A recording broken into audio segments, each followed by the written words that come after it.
'cause today we hit them hard and let them know who's who. Wildcats Wednesday is brought to you by Tucson's PGA Tour Superstore. Shop the pros at PGA Tour Superstore. Today we celebrate what it means to bear down, Tucson. This is the undisputed home of the Wildcats. Wildcats Radio 1290.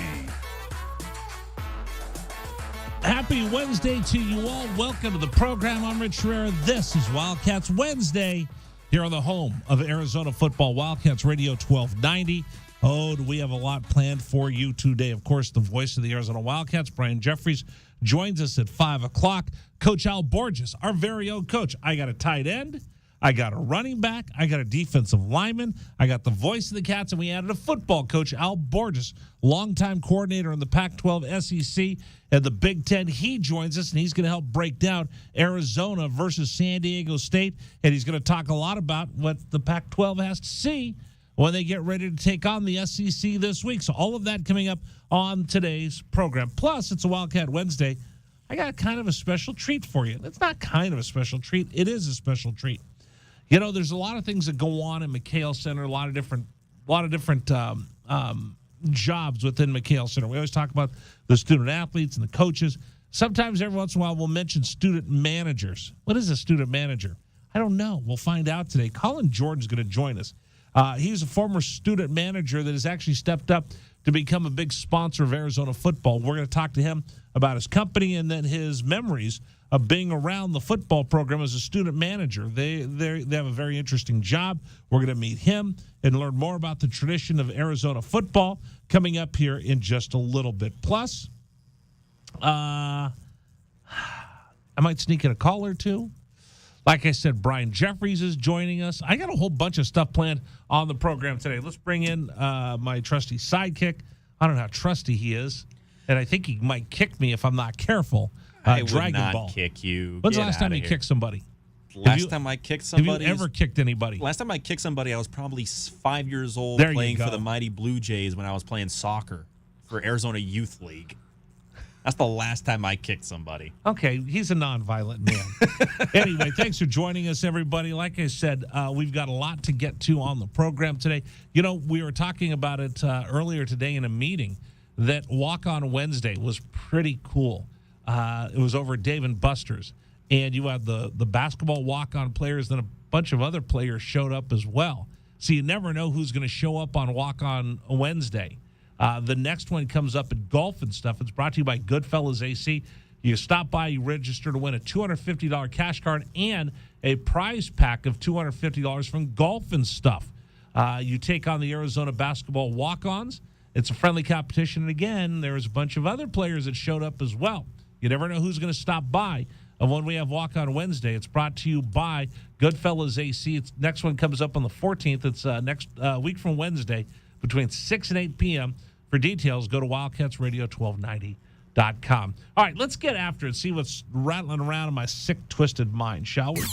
Warning. The following segment might trigger some listeners, and 1290 does not take responsibility for the following content. What the hell is going on? It's time for the list as we explore the sick, twisted mind of our host, Rich Herrera. And that's when things got bad. And the list of things he is thinking about in that huge size 8 Chrome Magnum head of his. Look at the size of that boy's head. That's like an orange on a toothpick. You're gonna give the boy a complex. Well, that's a huge noggin. Has its own weather system.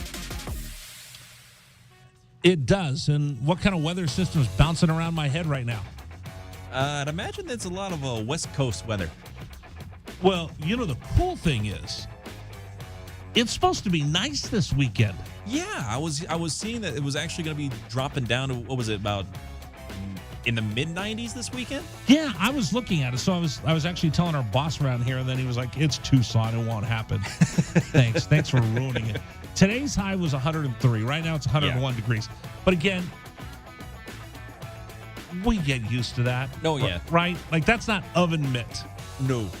Using an oven mitt to drive your car because it's too hot. 103, I laugh at 103.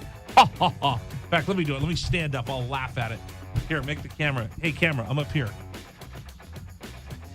Did the camera move? It's supposed to move. No, now it's just showing my 3 degrees. I laugh in your face. Ha, ha, ha, ha, ha. You laugh in the face of danger? So, yes, I do. That's my heart. Oh, there it goes. Now it's following you. Is that now it's following me? If I stand up? Okay. There you go.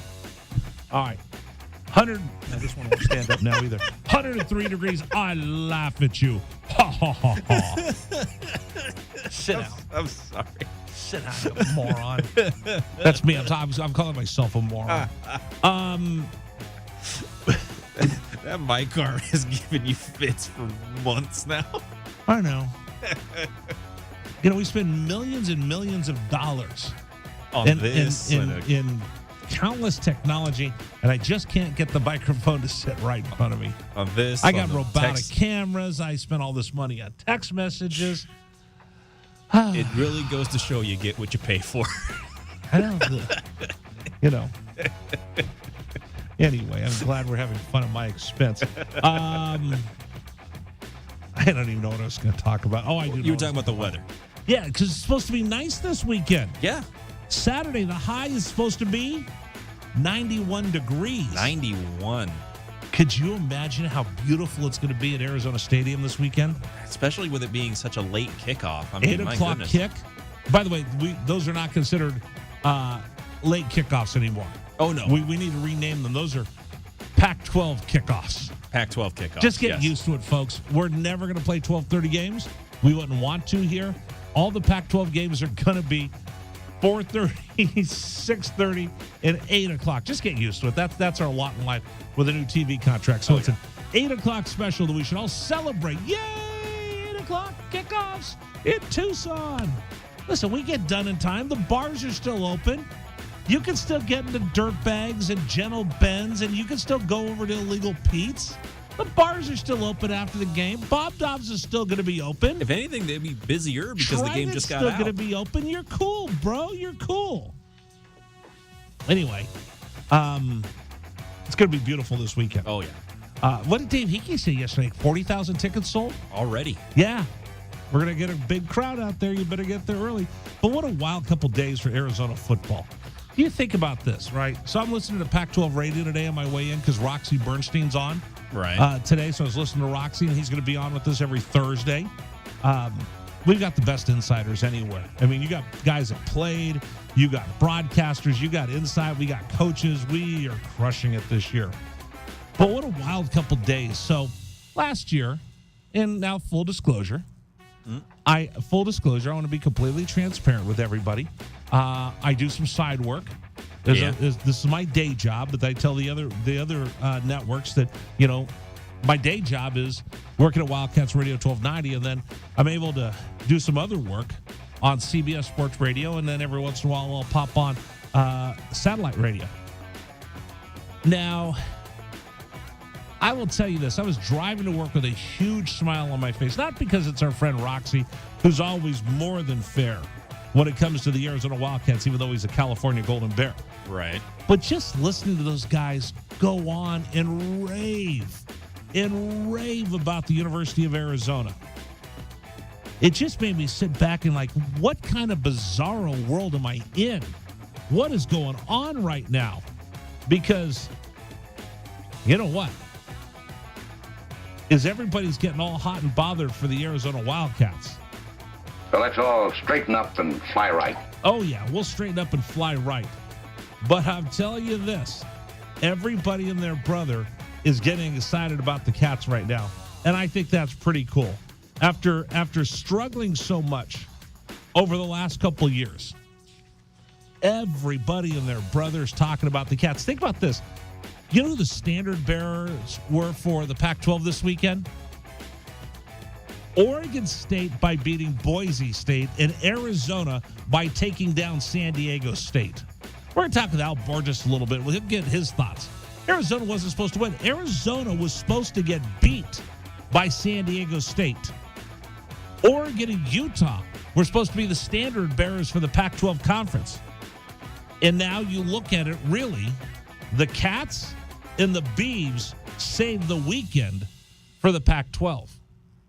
Because Oregon didn't take care of business. They fell out of the top 25. That's a mighty fallen. From 11 to also receiving votes. From Utah losing at the last minute in the swamp while they're singing I Won't Back Down from Tom Petty. Which I found hilarious in the sense of, so Oregon drops out of the top 25 from 11 to not even ranked. Right. Yet Florida jumps all the way up to 12 after being not ranked because they beat Utah. Yeah. I mean, that to me is brutal. So imagine had the Beavs and the Cats struggled against their Mountain West foes. The Cats and the Beavers saved the weekend for the Pac-12. Pac-12 went 9-3 this weekend. 9-3. Everybody won. And the most impressive wins were Arizona and Oregon State. Oregon lost. Utah lost. And Colorado was hapless in their loss. Imagine had the Cats lost and the Beavs lost. What people would be saying about this conference right now. Oof. Been bad. Been bad. So the rest of the country's like waking up and saying, you know what, Arizona's not a horrible team. But you know what that is, don't you? Oh, that's rat poison. Rat poison. Rat poison. Rat poison. Rat poison. 100% rat poison. And I'm dealing rat poison right now. Rat poison. That's okay. This isn't intended for the team. Those guys have their heads on straight and they're ready to go. What I'm talking about is the rest of the community. Rat poison. The rat poison is when you start getting so hyped up and you start believing your own hype. I normally don't deal in Rat poison. but I will tell you this. As downtrodden as these football fans have been, and without hope for the longest time, I'm getting excited, and I know the rule is you celebrate for a little bit, you mourn a loss for a little bit, and you move on. But this community really needs a jumpstart, so I'm okay dealing in rat poison right now. How about you? Because, here's the deal. Nobody wants to talk about it. Jed's not taking the bait. Players aren't taking the bait. Coordinators aren't taking the bait. Nobody's talking about the Southeastern Conference versus the Pac-12. You know who is talking about it? Mike Leach. Mike Leach went on a radio show up in Oregon. He goes, listen, here's the deal. I left the Pac-12 for a reason because the Pac-12 is not going anywhere. That's why he bounced from Washington State and ran to Mississippi State. He's not pulling any punches. You wouldn't expect him to. So as the Pirate comes in here, I know no one on our side wants to talk about it. Everybody in the SEC is flexing because they took down the two best Pac-12 teams week one. But it matters. This conference cannot keep getting smashed every time we go up against a Southeastern Conference team. So Arizona's playing for more than just the Wildcats right now. And this is not on the kids on the team or the coaches or anything else, but in the big picture, it is now real. This is when it gets real, Tucson. This is when you put on your big boy pants. And this is when Tucson, Arizona needs to get behind the Cats. I'm not sure. I'm still trying to figure out how many Mississippi State fans are going to make their way out here with their cowbells. But this is a big game for them, but this is a bigger game, not for Arizona, but for the Pac-12 Conference. MSU in to play the Cats. We know that Mississippi State is lethal. And we know what Mike Leach is capable of doing, and we know that he's got the best athletes that he possibly can find. So this is a huge test, not for the Cats, but for this conference, because I'm sorry. I don't want to put this on Jed, but hey, it's reality and it sucks. The Pac-12's got to start doing better against the bigger conferences that have been just knocking us around. Big Ten, SEC. It's just a fact of life. You can't keep going through and being considered a Power 5 conference that's in transition when you keep getting smoked by the SEC. Sorry, I know nobody wants to hear it, but it's the God's honest truth. Somebody better say it. Arizona needs to step up and shine and be the bright light in this conference against Mississippi State. Oh, how crazy will people go if Arizona can pull off an upset? They upset San Diego State. Let's get after it week 2. Give me your thoughts. 520-848-1290. 520-848-1290. You can also text me. Text the word RICH to 520-848-1290. Text the word RICH to 520-848-1290. All right, coming up in the program, Al Borges is going to stop by. He's our coach. He's going to break down Arizona, what he saw against San Diego State, and give us his thoughts. He's coached down in the Southeastern Conference. He's been around. He knows Mike Leach. We'll get him to give us his thoughts. If it becomes a track meet, what does Arizona need to do? We're going to talk about that. We're going to talk with a former student manager, Arizona football, Colin Jordan. He's actually coming in studio to join us as well. His company is actually sponsoring the Mississippi State game this weekend. They're going to have a cool halftime thing. Dragon Ball you might like. Well, they're going to have Wiener Dog Races. Wiener Dog Races? Yeah. That's awesome. I thought you'd get excited for that. Yeah. And then Brian Jeffries joins us. I got so much going on today. But most of all, I want to hear from you. 520-848-1290. My name is Rich Herrera. Hey, we're getting ready for Arizona football coming up this weekend. Oh, by the way, don't forget, short show tomorrow. Short show tomorrow because you know what we have tomorrow? The NFL. The National Football League kicks off their season.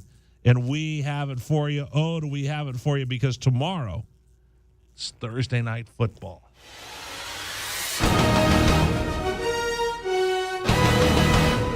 Josh Allen and the Buffalo Bills take on Matthew Stafford and his bad elbow and the defending Super Bowl champion Rams. Broadcast starts at 4:30, and you can see the game locally on no channels, no TV.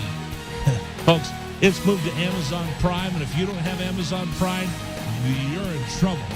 Thank goodness we'll have the game for you here on 1290. That's football. Are you dressing football-y tomorrow? I mean, I might. I feel so sad because no one's gonna watch the game practically on Amazon Prime. That's why we stepped up to make sure we have the game on the radio for you. That's my gift to Tucson. We've entered a new era, and I don't know if I like it too much. But you know what Thursday is? Thursday? It's football day. The return of the National Football League. All right, we've got so much to get to on the program. Your calls, I'll sneak them in, 520-848-1290. Hey, this Friday, sweet deal for you. Splitting Timber Axe Range. How about this? You can get a hour and a half for two, regularly $50 for just $25. Sweet deal goes on sale Friday, 8:30 a.m. on Wildcats Radio 1290.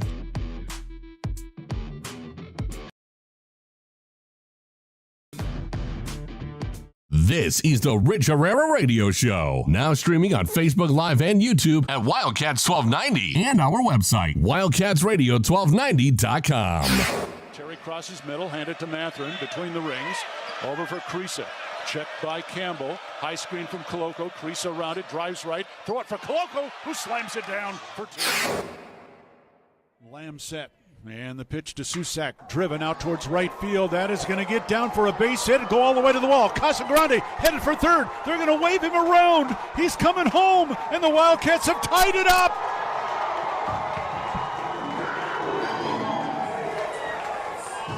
Susak with an RBI double to right center.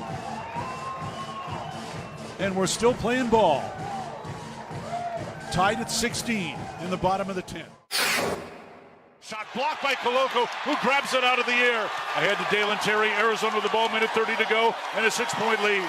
Juzang working right, drives to the bucket, put up, blocked by Koloko, grabbed by Larson. Arizona ball, 38 seconds left. For Bernard, goes right, blocked by Ballo, grabbed by Matherin. Arizona ball, 22 seconds left. Campbell down for the Bruins, throw it out to Riley. He'll shoot the three, blocked again by Koloko. Ballo grabs it, it's over. Championship to Tucson. Hey, sports fans, it's Rich Herrera. Thank you so much for tuning into our stream. We'll be back in just a bit. Until then, how about some Arizona Wildcat highlights? Fourth down and less than a yard. Trojans will go for it in a tie game. Slovis out of the shotgun. Step to his left. Step the handoff. Into the backfield and drop. No gain, loss on the play. Cats take over. That's a huge play by Arizona. Explosive play in the backfield that time. Shot blocked by Koloko, who grabs it out of the air. Ahead to Dalen Terry, Arizona with the ball, minute 30 to go, and a 6-point lead. Juzang working right, drives to the bucket, put up, blocked by Koloko, grabbed by Larson. Arizona ball, 38 seconds left. For Bernard, goes right, blocked by Ballo, grabbed by Matherin.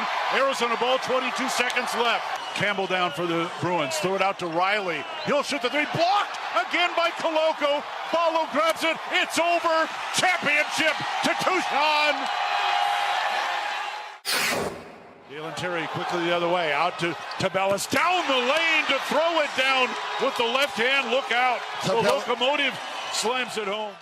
Hey, sports fans, it's Rich Herrera. Show will be back in just a little bit. Thanks for tuning into our stream. Until then, how about some great moments from the University of Arizona Wildcats? 4th down and 2, Arizona. Down 14-0.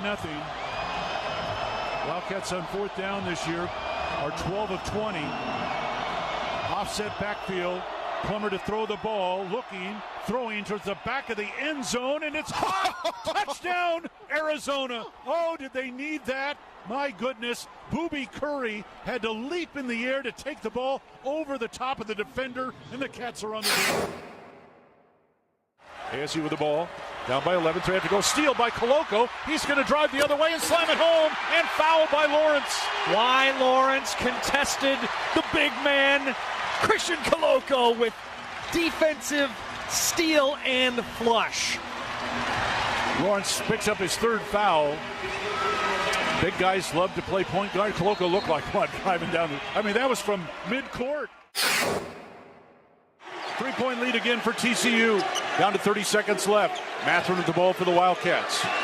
Matherin around a Koloko screen, picked up by Lampkin. Go outside for Koloko. Feed it to Terry, right corner. Terry can't go baseline. Circles back out top to Matherin. 10 to shoot. 16 left in the ballgame. Matherin, 3 balls straight away. Good! That's a tied. Huge shot for Ben Matherin in Arizona. Timeout TCU. This ball game is knotted up. 12.6 seconds to go. Ben Matherin drains a deep 3 from straight away. He's got 24 points, and we're all even. Hey, sports fans, this is Rich Herrera. Thanks so much for tuning into our stream. Back in just a bit. Until then, how about some highlights from the University of Arizona? McLeod's going to line up under center. Wiley, the running back. Receiver either side. 2 tight ends.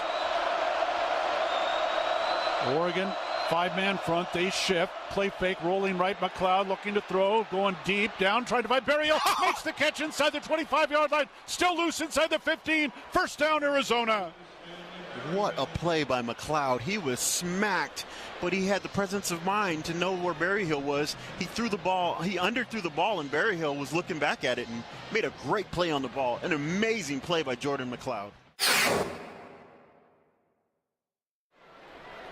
Brown will take the snap a yard deep in the end zone. Straight back to throw. Has some time. Steps up in the pocket. The Wildcats have got him for a safety. Second safety Arizona has recorded this season. It's a 24-12 ball game, and the Cats will get the ball. That's big.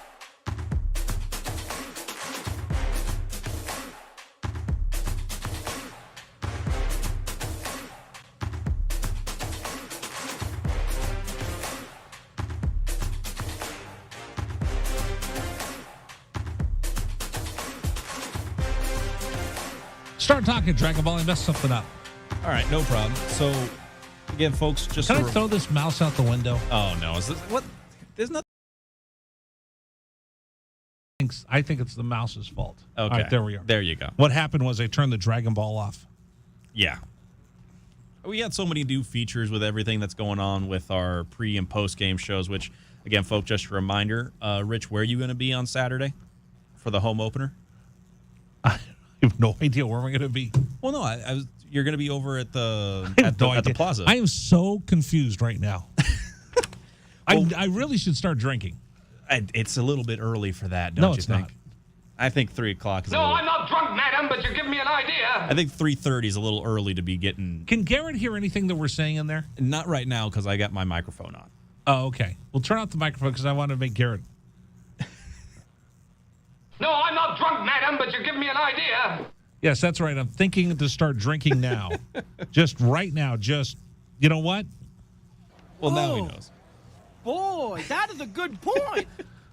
No, I'm not drunk, madam, but you're giving me an idea. Yeah, I'm thinking of starting drinking now. We're gonna make it through here. You sure? Oh, I know for sure we're gonna make it through. Oh, I know why I keep messing up. Somebody changed the buttons on my control. That's why I keep hitting the wrong thing. Oh, okay. Because I was upset. I took down the Dragon Ball cam, and everybody loves the Dragon Ball cam. I mean, there are some folks that seem to like it. All right, so where am I supposed to be? So what am I doing this week? Tomorrow, we've got Thursday Night Football starting at 4:30, the broadcast. We do. The Bills and the Rams. Bills Mafia, get ready, jump through a bunch of tables. Yes. Friday, we are live at Illegal Pete starting at 3 o'clock for Bear Down Friday. Brought to you by Corona. We'll be out there broadcasting tomorrow afternoon. We'll have the webcam going. No Dragon Ball cam, but a webcam going.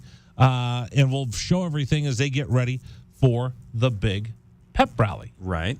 Before the Mississippi State game. Then Saturday, 3:30. Well, we have 2 football games on Saturday. First game out, one of the big games of the season. Alabama takes on Texas. And that's the early game. Broadcast will start at 8:30. Then we'll have our main event. Pregame starts at 3:30. Arizona taking on Mississippi State. Pac-12 versus SEC.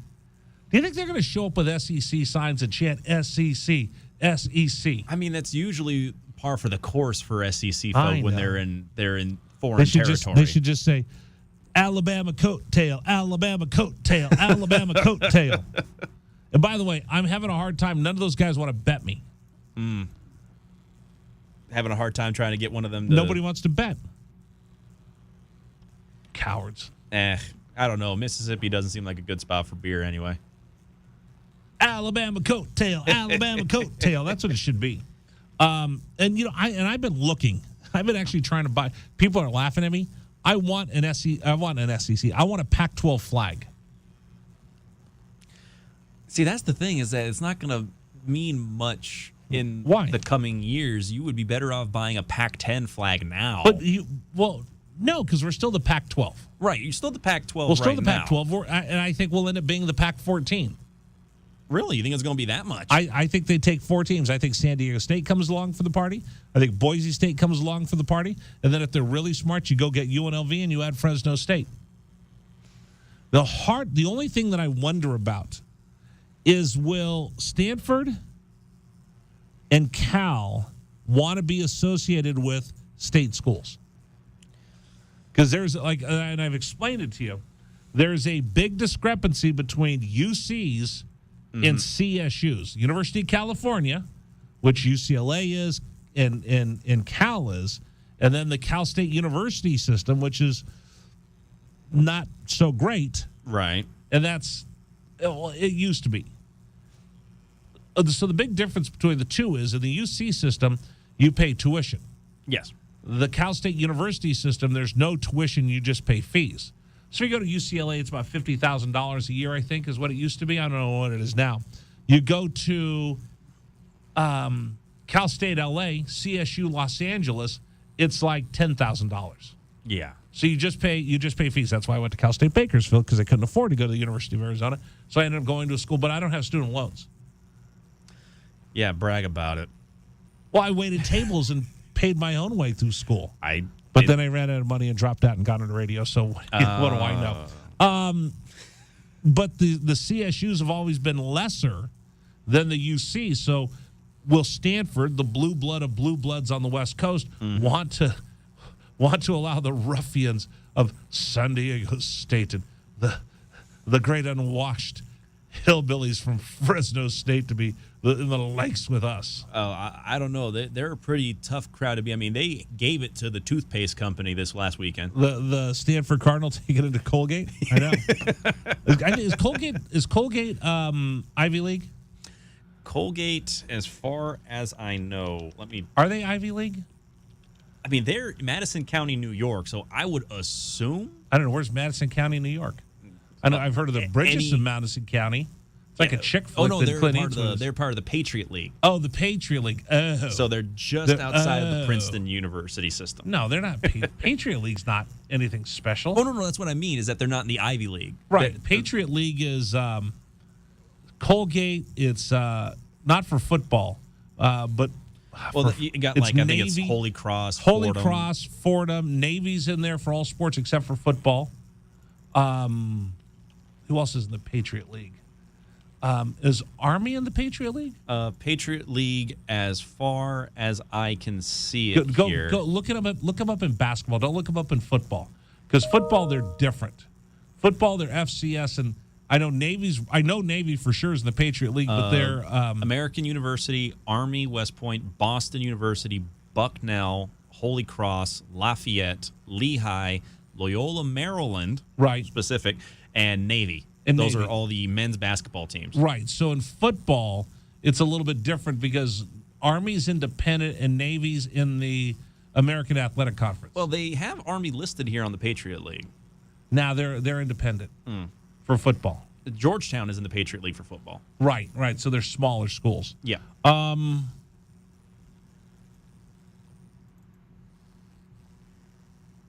Well, we were talking about why Stanford's such a blue blood. Yeah. It's a junior university. This is sad. It's true. No, that's true. Yeah. It's sad, but it's true. Why is it? Explain to everybody why it's a junior university. Are you just agreeing with me, so I'll shut up? Well, I don't know the exact terminology, but I've heard that it's called a junior school, but I'm not sure exactly why. Because the name of the school is Leland Stanford Junior University. Oh, the full name is hidden. Leland Stanford Junior University is the name of the school. Stanford. That's sad. That it's named after Leland Stanford, who was a robber baron. His son who died is a little kid. And he originally wanted Stanford to be the West Coast campus of Harvard. And Harvard told him to go kick rocks. Yeah, that is a very So he started his own campus. university and said, we'll name it Leland Stanford Junior University. So it's a junior college. Can you imagine someone having to be like, I've got to get to the western side of Harvard's campus. You got to need to take a flight to get to that. Or back then, a train and a wagon. A train, a wagon, and then maybe a catapult. Today's program is brought to you by QC Connect. Summer's over. That's great. But it's not over? Your joint pain because you haven't been listening. Come on. Get off your duff. It's time to do something. What year is this? Dragon Ball? What year is this? That'd be the year of 2022. So why are people still acting like they should use 1970s medicine to take care of joint pain? That's stupid. Come on. Be smarter than that. Right now, call QC Kinetics. If you've been putting it off because you're like, I don't know what to do about this chronic pain in my knees, and my back, and my shoulder, and my hips, listen to me.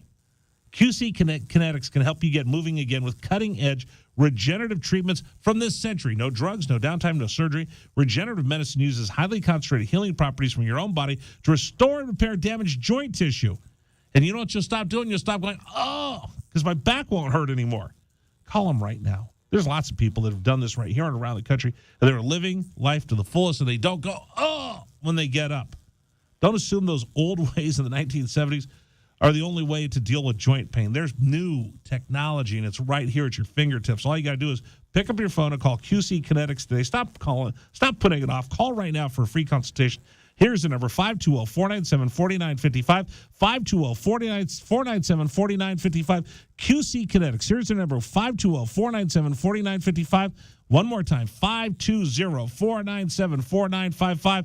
Located in Academy and in Orange Grove, QC Kinetics. Coming up, Al Borges, our coach, joins us every Wednesday. He's going to break down what he saw Arizona do against San Diego State. We'll start previewing Mississippi State. Don't do anything. Stay right there. You're going to want to hear what he has to say.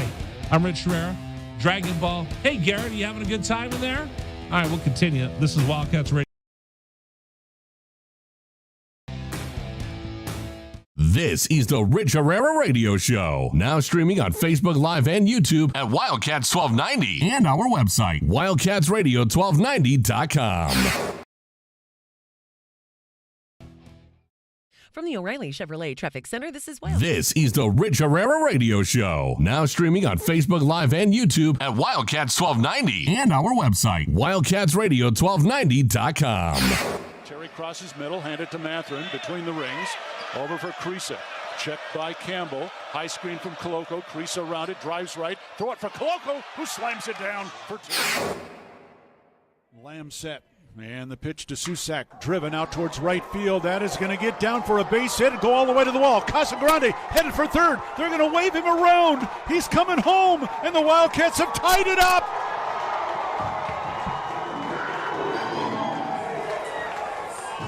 Susak with an RBI double to right center. And we're still playing ball. Tied at 16 in the bottom of the 10th. Shot blocked by Koloko, who grabs it out of the air. Ahead to Dalen Terry, Arizona with the ball, minute 30 to go, and a 6-point lead. Juzang working right, drives to the bucket, put up, blocked by Koloko, grabbed by Larson. Arizona ball, 38 seconds left. For Bernard, goes right, blocked by Ballo, grabbed by Matherin. Arizona ball, 22 seconds left. Campbell down for the Bruins, throw it out to Riley. He'll shoot the three, blocked again by Koloko. Ballo grabs it, it's over. Championship to Tucson.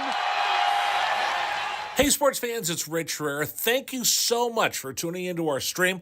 We'll be back in just a bit. Until then, how about some Arizona Wildcat highlights? Fourth down and less than a yard. Trojans will go for it in a tie game. Slovis out of the shotgun. Step to his left. Step the handoff. Into the backfield and drop.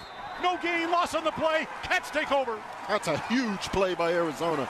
Explosive play in the backfield that time. Shot blocked by Koloko, who grabs it out of the air. Ahead to Dalen Terry, Arizona with the ball, minute 30 to go, and a 6-point lead. Juzang working right, drives to the bucket, put up, blocked by Koloko, grabbed by Larson. Arizona ball, 38 seconds left. For Bernard, goes right, blocked by Ballo, grabbed by Matherin. Arizona ball, 22 seconds left. Campbell down for the Bruins, throw it out to Riley. He'll shoot the three, blocked again by Koloko. Ballo grabs it, it's over. Championship to Tucson. Dalen Terry quickly the other way, out to Tabellas, down the lane to throw it down with the left hand. Look out. The locomotive slams it home. Hey, sports fans, it's Rich Herrera. Show will be back in just a little bit. Thanks for tuning into our stream. Until then, how about some great moments from the University of Arizona Wildcats? Fourth down and 2, Arizona. Down 14-0. Wildcats on fourth down this year are 12 of 20. Offset backfield. Plummer to throw the ball, looking, throwing towards the back of the end zone, and it's caught. Touchdown, Arizona. Oh, did they need that? My goodness. Booby Curry had to leap in the air to take the ball over the top of the defender, and the Cats are on the field. ASU with the ball. Down by 11, 3 have to go. Steal by Koloko. He's going to drive the other way and slam it home, and foul by Lawrence. Why Lawrence contested the big man, Christian Koloko, with defensive steal and flush. Lawrence picks up his third foul. Big guys love to play point guard. Koloko looked like what, driving down that was from mid-court. 3-point lead again for TCU. Down to 30 seconds left. Matherin with the ball for the Wildcats. Matherin around a Koloko screen, picked up by Lampkin. Go outside for Koloko, feed it to Terry, right corner. Terry can't go baseline, circles back out top to Matherin. 10 to shoot, 16 left in the ballgame. Matherin, 3 balls straight away, good! That's We're tied. Huge shot for Ben Matherin in Arizona. Timeout TCU. This ball game is knotted up. 12.6 seconds to go. Ben Matherin drains a deep 3 from straight away. He's got 24 points, and we're all even. Hey, sports fans, this is Rich Herrera. Thanks so much for tuning into our stream. Back in just a bit. Until then, how about some highlights from the University of Arizona? McLeod's going to line up under center. Wiley, the running back. Receiver either side. 2 tight ends. Oregon, 5-man front. They shift. Play fake, rolling right. McLeod looking to throw, going deep. 9. Erin McDonald will be returning to the University of Arizona while she continues her WNBA career, as this offseason she will fill out the role of Director of Recruiting Operations for the University of Arizona. Congratulations to her. The Arizona Cardinals will look to Trace McSorley to be their core backup quarterback this season after the team announced that they will be placing Colt McCoy, former Browns pick, on injured reserve. And a second regular season MVP for Las Vegas Aces star Aja Wilson, as she adds to her trophy collection after being named the 2022 Defensive Player of the Year this season as well. Radio host Doug Gottlieb has issued an apology for falsely claiming Freddie Freeman's former agent, Casey Close, never informed the first baseman of the Braves' final contract offer. Gottlieb had made that claim back in June. That's what's trending locally and nationally on 1290. Still more to come on the Rich Herrera Show. This is Wildcats Radio 1290. This is the Rich Herrera Radio Show. Rich Herrera on Wildcats Radio 1290. Oh, it's one of my favorite times of the week. It's our weekly visit with our coach for Wildcats Radio 1290, Al Borges, longtime coordinator of the Big Ten, the SEC, and the Pac-12. He's the author of the book called Denial of the Tiger. We'll talk about all of that coming up on the program. But, hey, Coach, we got week 1 of college football out of the way. What were your big takeaways? Oh, gosh, it was cool. The Notre Dame Ohio State game was interesting in that I think that it was a closer game than it turned out. I think Notre Dame gave them all they wanted. I was flicking channels, Richard. It was like at Mach speed. I was looking at every game. Oregon was disappointing. I thought they would play better down there. I don't know that they'd have won the game, but they got taken out early, and it was. I turned a channel after a while. I watched Arizona San Diego State. Oh, that was I thought the Arizona quarterback played excellent. I mean, really good. Now, let me explain to you why, because there's some elements to this thing. San Diego State has a Pac-12 talented team. Okay, so to say, "Oh, we beat a Mountain West," you beat a good Mountain West team who was expected to win that game in their stadium, opening the season with a new stadium. Okay, that in itself was all the motivation in the world for San Diego State to win. Okay, and they just outplayed them. I mean, basically outplayed them. The quarterback was smooth in the pocket the whole day, made some plays, and faced a pressure 3-3 defense that's bringing people from every different angle. I thought Jed did a great job of game planning it, keeping them off balance with enough runs, keeping people off the quarterback. Because let me tell you, in that defense, the quarterback can get hit a lot if you're not squared away. And they were squared away. But they looked fresh and fired up and very motivated from the time it started to the time. And even when San Diego State did a couple of things to get themselves back in the game, Arizona always had an answer. So I think that's a hell of a start for that football team. Now, we'll see. It isn't going to get easier, as they go. I'm not sure who they play this week. Mississippi State. Mississippi, there you go. Where is that game? That's going to be here in Tucson. So Mike Leach is going to come in. His quarterback threw for a bazillion yards and 5 touchdowns. They ran the ball a little bit. So he's got the air raid now with SEC personnel. Yeah, well, it'll be challenging. But again, I think if Arizona can play like they played and take care of that football, they're going to complete some passes. Their offense is going to go. They're going to do some things. You just can't let it get out of hand. And they can play at Mississippi State. I think they can now. Now, I watched them a year ago. I wouldn't be so sure. But now it looks like they're good enough on both sides of the ball where they can represent every week. I'm not saying they're going to win the Pac-12, but they can represent with the group they got now. So I'm going to ask this of Jed tomorrow at his Thursday press conference. How do you prepare for a Mississippi State team with the Pirate back there, Mike Leach, calling plays, knowing that, if he could score in the 70s, that's what he wants to do? Do you prepare your offense saying, hey, guys, more than likely we're going to get into a track meet, so be prepared for it? Well, yeah, but the problem is you got to tell them what they're going to deal with, but you don't want to put so much pressure on the offense to score every time they get the ball, they start pressing. So I think you talk more to the tell the offense they got to do what they got to do. Tell the defense just to understand there's going to be some plays in the game that we're not going to like, okay? But if we can recover from it and not let it get out of hand, we can win this game. Eventually, if our offense is playing good, they'll throw the ball to us. But if they get on a roll and they start feeling their oats, they'll score 60 to 70 points, because they're going to go fast, and you got to practice that. But that's nothing new for today. Everybody has to deal with that. But they're a throw first team, and you got to be ready to take some people on and off the field because they're going to try and exhaust your front, so you can't rush the passer. There's just so many things you don't want to get blindsided by. But the big thing is keep it under control. Don't knowing that there are going to be some setbacks in the game because that's the way they play. Do you just go into the game knowing, listen, they're going to score 35 points or more, and that's the way it's going to be? We're not going to pitch a shutout because they just get the ball and heave it up in the air every time. Yeah, you got to, again, like I say, there's going to be some setbacks. You just don't want it to be 60 points. You want it to be, because just from the first game, and I don't want to draw too many hard and fast conclusions based on one game, Arizona can score 40 points on them. I believe they can. I'd like to see more before I set that in stone, but I think they can. If they can do it to San Diego State, they can do it.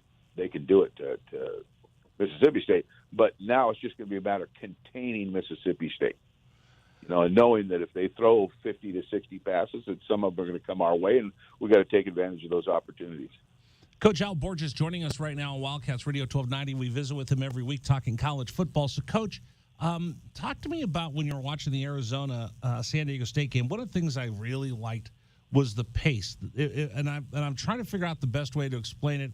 Maybe tempo that Jed Fish had, mixing up the passes, mixing up the runs, but he kept Arizona on their toes, and it looked like there were points in the game where San Diego State was on their heels, kind of looking for a breather, and they just kept getting that jab put right in their face and couldn't get back off their heels. And that's the whole idea of tempo. The idea of tempo, there's a few deals that are just – there's some great advantages and a few disadvantages. But one of the great advantages is you're going so fast. If you're getting first downs, which they were, now the defense got to line up again, right? And the plays are being run within, 30 seconds of each other. And unless they're subbing people out, there's a lot of guys bent over with their hands on their hips, and the offense is fresh and fired up and still ready to go. So that's one advantage, okay? The other advantage is just the pure idea that you're not huddling if other teams do huddle or go slower is somewhat novel and can cause some confusion. If you're changing your formations and doing some things, it can cause some confusion. Then you got the fact that the nice thing about up-tempo, too, is there's no time to sulk if you run a bad play. You drop a pass or throw a bad ball, you go back to huddle and mow it over. And all. Well, in up-tempo, it's get back on the line and play. So there's no time to mope around. You just go. And once you get a little momentum, that ball can roll downhill real fast on the defense. And before you know it, you're down 21 points, and sometimes that can be tough to come back from. So those are all good parts of up-tempo. The bad part is if you get a lot of 3-and-outs. The flip side now is if you get too many 3-and-outs, your defense ends up on the field, and they're bound to score a lot of points. So it's there's checks and balances, but I thought they did a great job of taking advantage of their tempo. And they were successful with it on early downs in particular, and that was a difference in the game. One of the things I'm always wondering about, and again, as a broadcaster, I'll say things, and then people that I know that play the game or coach the game will call me afterwards and go, Rich, you didn't get that right. Because there's certain things that we all think about, but unless you played or coached, it's hard to relate to. One of the things I'm wondering about for this week against an air raid offense is the commitment to the run. So many times you'll see teams fall down behind for 2 touchdowns, 3 touchdowns, and you hear the announcer saying, well, you know what, they're going to have to start throwing the ball, and you get teams that stop running the football. What happens in that situation in the offensive sideline and on the headsets when you get a team that, 2 quick scores, you're down by 14, and it seems like the other team will panic and say, okay, I better just start throwing the football because we got to score in a hurry? Well, when you're calling the plays, you got to talk yourself out of panicking. Because there is a tendency, if the other team's scoring quickly, that you feel the pressure to answer, and the quickest way in your mind to answer is to throw passes. Yet, that may not be the best thing you do. That may be part of what you do. The key to it, I think, as long as there's time left on that clock, is to stick with your game plan and stay balanced as you possibly can. You don't have to get into a shooting match with a team like that until the time makes you do that. Now when you get inside of 8 or 9 minutes and you're down 3 scores, you better start thinking about throwing a ball. But if it isn't that situation, stick with your game plan. and give your running backs an opportunity to touch the ball, slip in your path, do what you talked about doing on Wednesday, and don't let the emotion of the game influence your play calling, because that can screw things up in a hurry. So which is more important in that situation, scoring or having a sustained drive? Arizona had a lot of sustained drive, and I thought that helped keep the defense off the field. It kept them well rested, and when they came in there, they were able to get some 3 and outs. Yeah, well, sustained drives are great, but you don't want to come away with nothing. Okay, your sustained drives have to yield something, okay? And they can't be all field goals, because then you're going to depend way too much on your defense. Too many field goals equals you have to play good defense, okay? An occasional ham sandwich isn't bad, but I'd much rather eat steak. I don't know about you. So if you're going to sustain drives, you got to come out with some points, and it can't always be field goals, particularly when you're playing against a team that's that capable of scoring a large volume of points. You've coached everywhere, and this is a question I think you're uniquely qualified to answer. After that Oregon-Georgia game, Oregon came home licking their wounds. After Utah, I went to the swamp to see what it's like to play the SEC. They come back licking their wounds. One of the comments I heard was Kirby Smart over at Georgia. He said, you know what, Dan Lanning's not going to tell you this, but he knows we have better athletes here at Georgia than they have out there in Oregon of the Pac-12. Arizona's going to take on a SEC team. I think Arizona's very disciplined. They're not going to say anything about SEC. They're not saying anything. I asked coaches. I asked players. They're not giving them any bit of bulletin board material to talk about conference versus conference. So I'll ask you, when Arizona takes on Mississippi State, it's a middle-of-the-road SEC team. What's going to be the difference as far as the physicality and the type of athletes and the skill position, and particularly the down linemen as well? Well, the SEC definitely has a high caliber of athleticism. Now, Mississippi State, in their style, one of the disadvantages of their style is there is not a lot of physicality incorporated into their offense. Now, and that has a reflection a lot of times on how much physicality they have on their defense. So they could take advantage of that, Richard. They come in and take a shot at running the football on them and making them prove they can stop the run. Again, not losing sight of the importance of balance, but take advantage of that. Okay, now you face another SEC team. That may not be the case, but I think Mississippi State is going to be in 10 personnel, pretty much the whole game, and it's going to be an air raid, and the linemen are going to be retreating, pass protecting. The defense that they practice against every day sees that. They don't see a lot of teams that come downhill hard on them. So you got to incorporate, a good downhill running game with a play action game, which I think Arizona can accommodate, and take care of that football. And I think it gives them a chance, particularly playing in Tucson. It's going to be a beautiful night. 8 o'clock start. It's supposed to be 91 degrees, so it's not going to be ungodly hot out here in the desert. And, that whole thing of winning that very first game of the season, especially for a team that went 1-11, what does that do for them? I know Jed's trying to downplay it.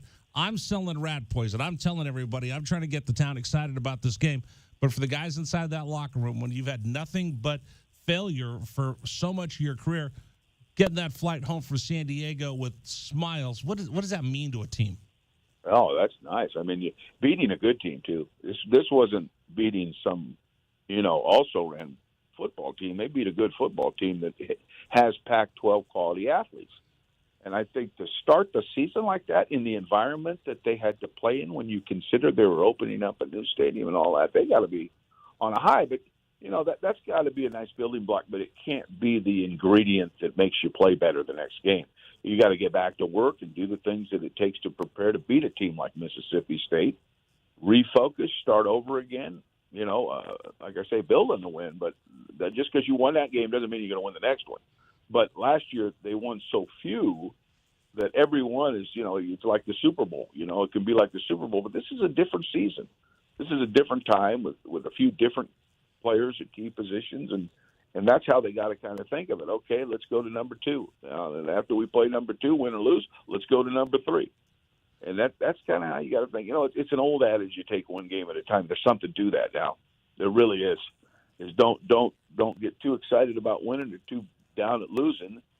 and I think you got a chance to play the next game. But, you can get a hangover from losing and start thinking you're half slick by winning, and it shows up the next time you line up. So, try to keep your thinking at least a reasonably even keel. One of the treats of the week for me is when I get to learn football from Al Borges, our coach here on Wildcats Radio 1290. Hey, don't forget, on Amazon, the book is called Deny the Tiger. If you want an insider's look at college football, check this out. There's a couple books I tell everybody, Coach, that you should read if you really want to get inside and see what it's like. One is called Bud, Sweat, and Tease. Another kid from Salinas, Alan Shipnuck, wrote that about what it's like being inside the ropes of the PGA. There's Whitey Herzog, You're Missing a Great Game, takes you inside the game. And Al Borges, Deny the Tiger, takes you inside, and you get to see an insider's view of what college football's really, really like. Coach, thank you so much for our time that we spent this week, and I'll catch up with you next week. Always a pleasure, buddy. Have a good one. All right, take care. We'll continue. It's Wildcats Radio 1290.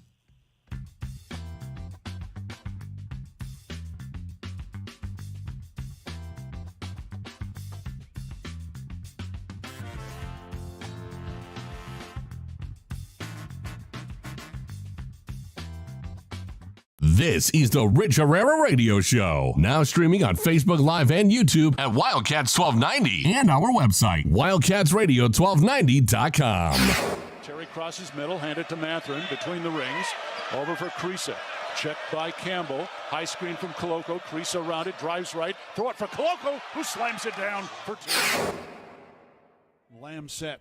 And the pitch to Susak, driven out towards right field. That is going to get down for a base hit and go all the way to the wall. Casagrande headed for third. They're going to wave him around. He's coming home, and the Wildcats have tied it up.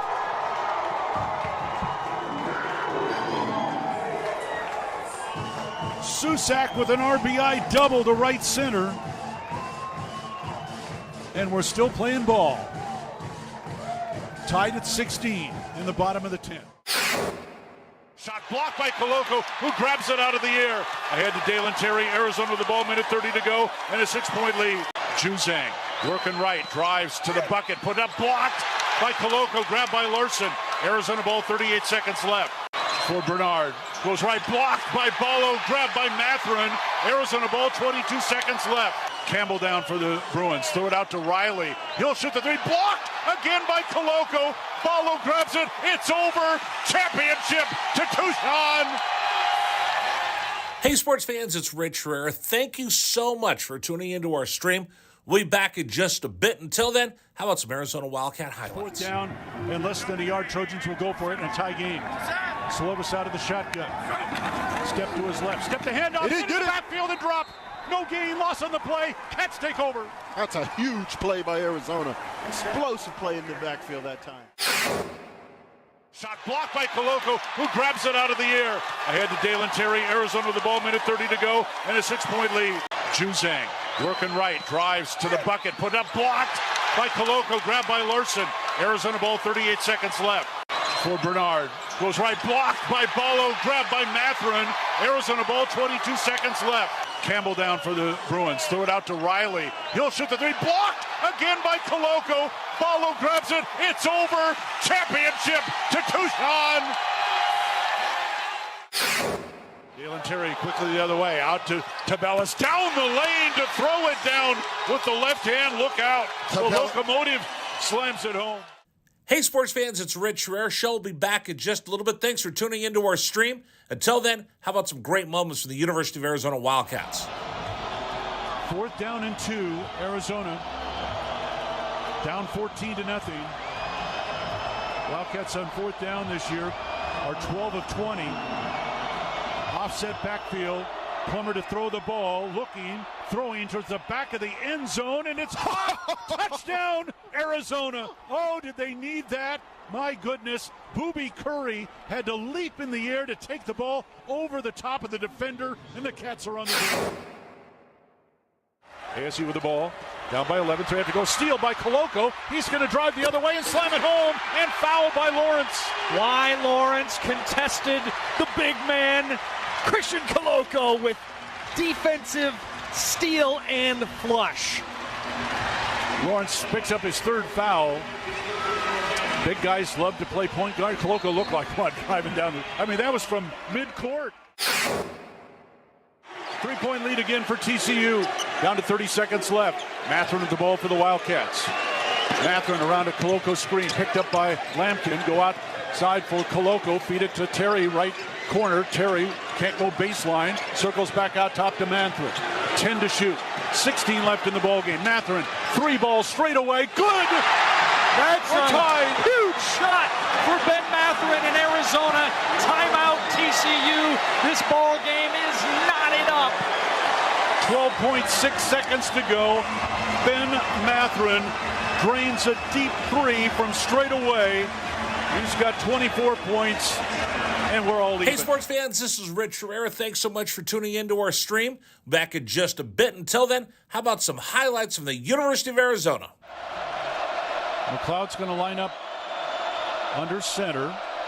Wiley, the running back. Receiver either side. 2 tight ends. Oregon. Radio 1290. My brother-in-law died suddenly, and now my sister and her kids have to sell their home. That's why I told my husband we could not put off getting life insurance any longer. An agent offered us a 10-year, $500,000 policy for nearly $50 a month. Then we called SelectQuote. SelectQuote found us identical coverage for only $19 a month, a savings of $369 a year. Whether you need a $500,000 policy or a $5 million policy, SelectQuote could save you more than 50% on term life insurance. For your free quote, call SelectQuote at 1-800-743-8080. That's 1-800-743-8080. Or go to SelectQuote.com. 1-800-743-8080. That's 1-800-743-8080. SelectQuote. We shop. You save. Full details on example policies at selectquote.com/commercials. It's Wildcats Wednesday, Tucson. So let's all bear down and let them know who's who. Wildcats Wednesday is brought to you by Tucson's PGA Tour Superstore. Shop the pros at PGA Tour Superstore. Stand up and show your Arizona pride today, Tucson. This is the undisputed home of the Wildcats. Wildcats Radio 1290. Thanks for joining us, everybody. It's Wildcat Wednesday. We celebrate what it means to be a Wildcat. We meet with Wildcat coaches and players. Last week, we had a member of the soccer team on. Week before, we had Dave Rubio on. Today, I want to do something a little different. I'm going to talk about an Arizona Wildcat who went to school, and he's given back to the school. And we'll find out more about the one job that I have no idea what they do, and that's a student manager. We hear about him all the time. Our very own Ryan Hansen. Rhino was a student manager working for Lute Olson. When you hear student manager, like, okay, I guess do they clean up the locker room? Are they towel boys? Now, the student manager does so much more than that. They're a member of the team. They work their tails off. I know a couple of them that have gone on to be very, very successful. Ryan Hansen's one that I know that he's a stalwart in the community and works on the broadcast. I have another one, the student manager from basketball. When I lived here the first time, he was actually a fraternity brother of mine. He's now an executive producer at ESPN doing live play-by-play work. So a lot of these young men and women that have become student managers over the years have really taken off to do some amazing things. And one of them is going to be joining us here in just a few moments. In fact, he's rolling in right now. Colin Jordan, he's the CEO of Potacol. I think I got that right. We're going to find out more about him. We're going to find out more about his company, find out about what makes everything tick. If you want to go ahead and just close that one behind you. And he's actually just rolling in the studio right now. If you want to, there's headphones right there, and we'll pop your mic on, and I think we're ready to go. How you doing, buddy? Very good. How are you, sir? I am great. It's a great to get a chance to meet you, to have you here on the radio with us. All right. So Debo's dad, Colin Jordan, is joining us right now. The CEO, and the name of your company is Potacol. You had it. I did Just get it right. Okay. Yes, sir. Listen, I have a hard time with difficult names sometimes. So you guys are actually going to be involved in the Mississippi State game coming up this week as the game sponsor. But when I was talking with Dana Cooper, who does sidelines for us here on the radio, was like, hey, this is a really cool story, because I was just talking about Ryan Hansen. So Rhino was a a manager for the basketball team and is now a grown-up, an adult with a family, and is still around giving back to the University of Arizona. You were a football manager with the team, and now you're giving back to the university. So Colin Jordan, a Potical, the CEO, Arizona Wildcat alum, former team manager in football, is joining us here on 1290. So thank you so much for coming in and hanging out with me. Absolutely. I appreciate you having me. All right, so let's talk a little bit about just your experience. We hear the term student manager, and we'll hear the coaches say it every once in a while. We'll hear players talk about him. We'll see him on the sidelines. We'll see him on the bench. But I don't think anybody knows how much work and what student managers do. So let's start with that, if you don't mind, Colin. Explain to us what student managers do. Yeah, absolutely. So, when I got there, I myself had played in high school, and I wasn't really sure kind of what all that entailed. And, the minute I stepped on campus and kind of started that role, you're doing everything the players do. You're going to practice. You're there before them, right? So I'm prepping the field. I'm prepping, uniforms, helmets, the gear, doing all that stuff. And ultimately, your job at, my old boss, Wendell Neal, was that who is the greatest man ever? Right? Yeah, he is the greatest. Me and him at first had an interesting relationship because I came from the Bay and I was, kind of young buck. I was like 17, 18 years old and different style and whatnot. But, bit of swagger. Oh, yeah. But like I said, once you grow up, you realize everything that he was trying to teach you and that you were trying to do was to be a better professional, a better human being. And so, when I got there, like I said, I just didn't really know what to expect. But like he always told us, it was that our job is to make their lives easier. So the players, the players, the coaches, anybody involved in the program. Yeah, absolutely. And the whole idea was that their job is to go out and focus on football, winning football games. So if they have to worry about a not fitting helmet, a jersey they don't like, or pads they don't, they're already off their game. So our job was to kind of just take care of everything that we could possibly think of. We had, trunks to pack. It could be different types of bubble gum. I was there when Coach Stoops was there. They liked a certain type of gum, a certain type of seeds. So, it was just really thinking about everything that the team needs so that they can focus on football, if I could describe it as best as possible. All right, Colin Jordan joining us right now, CEO of Potical, who's going to, his company is actually sponsoring, and you have to explain to me the company and what you all do here as well. How did you become a student manager? So actually, it was a really crazy story. So I, like I said, I grew up in the Bay Area, played football. Where'd you go to high school? St. Francis High School in Mountain View. Okay, so we're going to just end this interview right now. The St. Francis Lancers are one of the most dominant teams in the Central Coast section. It was St. Francis and the Bellarmine Bells that would always get to the CCS championship. And along the way, they normally step on the North Salinas High Vikings and all the schools from down to Salinas, the Monterey High Toreadors. We would always think we're really, really good, and then we'd end up playing St. Francis. We'd end up playing Bellarmine. Well, don't forget about Sarah. Sarah, the little guy Tom Brady used to play there. Yeah, Sarah. So they'd always squash us at the very, very quarterfinals when we thought we were going to CCS. So, yes, that is a legendary football program in the Bay Area. Yeah, absolutely. And so, just kind of rich history of football, and I grew up, again, in Redwood City, the school that I went to, just a lot of 49ers, and I'm a huge diehard 49ers fan. And so I knew Dwight Clark used to have his restaurant right there. That's right. And again, so kind of long story longer, I went to school with the Rice family, got baptized with the Montanas and all that kind of stuff. And so, just knew all that, the whole football is family thing is very real. And, coming out of high school, I thought, I want to be a sports agent. Like, I'm not going to play anymore. I don't have, like, the physical. I'm not a specimen like some of these guys, so how can I stay involved?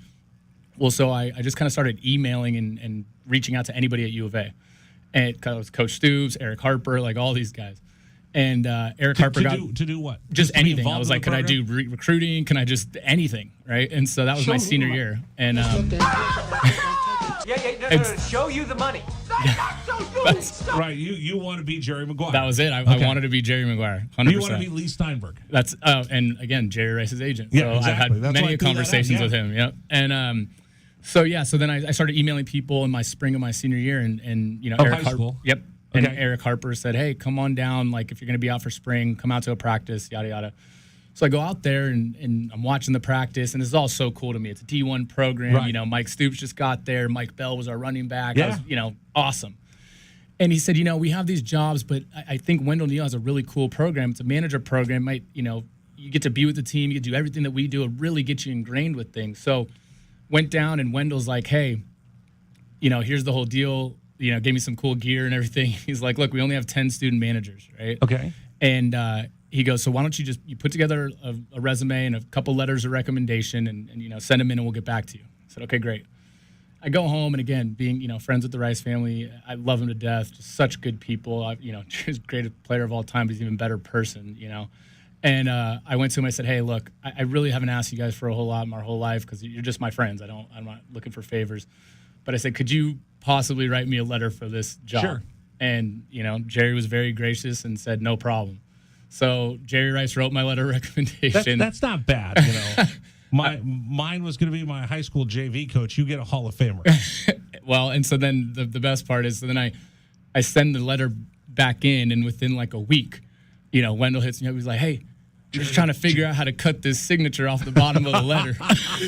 And he goes, but needless to say, he's like, you got the job. We'd love to have you. We're going to send you over some paperwork. Well, I was so just into the whole thing. I was like, okay, if they pay me per hour, whatever. You know, my parents, I was an only child, but my dad's, you know, very blue collar guy, et cetera. And he sends me the paperwork, and my mom like screams from the other room, and I'm like, what's going on? What? She got the paperwork, and she's like, I don't know if I'm reading this right, but it says that you have a scholarship to go to college here. And I was like, wait, what? At the time, the 10 student managers, because it was very select and kind of went through this process, we all ended up being on scholarship as managers. So how much did that help your parents? Oh my God! After spending all that money to send you to St. Francis. That's right. And they were filling out, you know, FAFSAs and financial aid because we were out of state, right? I was coming from the Bay Area, so it was going to be, you know, a solid $20,000-$25,000 a year, and just in tuition plus room and board and all the rest. Right. And so, you know, it ended up being just an absolute blessing. But at the same time, you know, my parents were like, hey, this was an opportunity that wouldn't have come up if you didn't start reaching out to people, if you didn't, you know, put yourself in a situation to be lucky. But, you know, I'm very blessed and appreciative. And that, honestly, like to this day, that has literally sparked everything that's happened to me to date. Right. And, wow. That's why I'm so passionate about like coming back here. And, you know, U of A gave me so much, like beyond the scholarship, just the people I met, you know, Willie Tui Thomas coming out and doing the coin toss with me. And he's going to be out here this weekend. It's one of my best friends, right? Best friends for life. And so because he was on the team while you were a student manager. Yep. And him and I came in as freshmen together. He was from Stockton. I was from the Bay Area. We like hit it off immediately and just became like best of friends. So like I said, I mean, that's really, you know, you hear a lot of stories about college and athletics, and again, like I say, football is family. Like it really is. So go back to that team. Then it was Coach Stoops. It was Mark Stoops. Yep. Mike Canales, I think, was our offensive coordinator. Yep. Defensive coordinator was Mark Stoops, right? Yes, sir. Who else was on that staff? Oh man, we had a few come in and through them, but like, you know, Charlie Williams was a wide receiver coach, and a few of those guys kind of moved around. Coach Dunn was our running backs coach. I remember him. Coach Tui Asasobo, can't forget about him. He was my coach that I was assigned to. So, and again, to this day, Coach Mike and his wife Kathy, like we still talk. We keep up on social media. Like it's an incredible experience, incredible kind of just club, if you will, to be a part of. And that team was fantastic. Like I said, it came in. It was, you know, Mike Bell was our running back. We had Antoine Kaysen was our corner. Right. We had some real studs on the team, but they were in the process of rebuilding, right? Like trying to get some good guys in. Kind of familiar. Absolutely.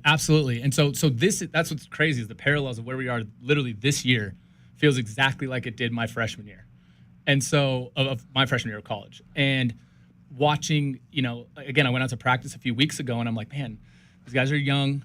Wait a second though. I got to ask you, because when you were here, that must have been, because I was here when Mike Stoops was here, and we had just launched the radio station.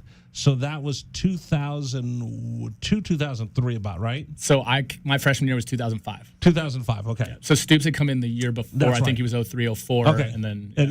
So from that time to coming back on campus now, I tell people I'm like Rip Van Winkle because there wasn't the practice field. Sanson Field is still right there. How night and day are the facilities from when you were a manager 15 years ago? And it's the same thing I said about high school, right? St. Francis, when I was there, was nice, but now you go back and you're like, whoa. Yeah. U of A, I joked because like I walked out to practice and they have like the built-in cold tubs, all this kind of stuff. We were pouring ice into garbage cans for these guys to sit in, and like they all had to share them. You know what I mean? It's not like it was.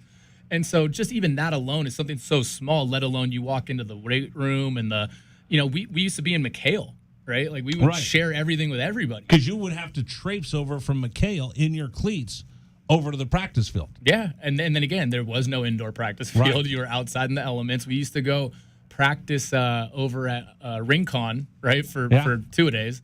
And then even at that time, we were going down to Fort Huachuca to do, camp or whatever.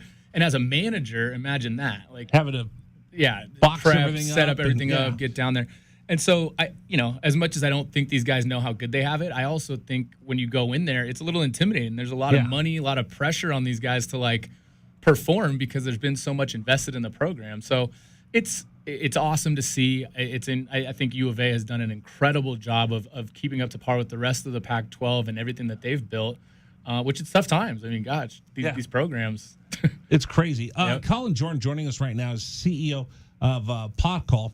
They are sponsoring the game coming up on Saturday against Mississippi State. You'll be there for the coin toss, helping lead the team out along with?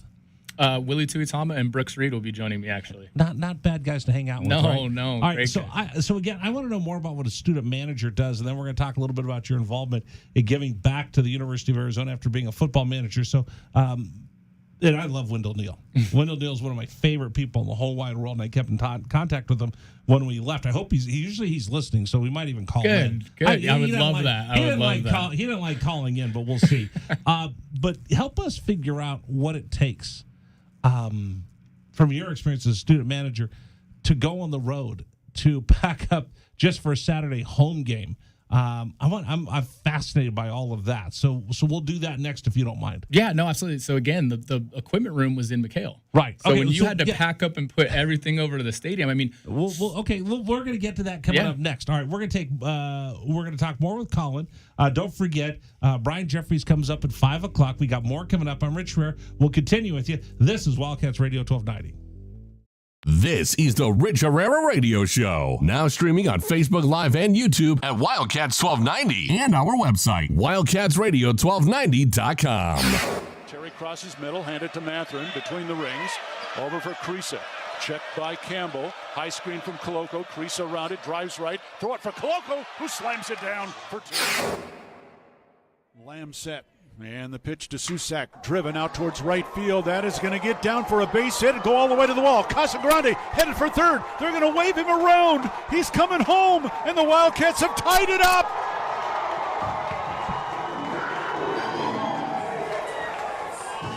Susak with an RBI double to right center.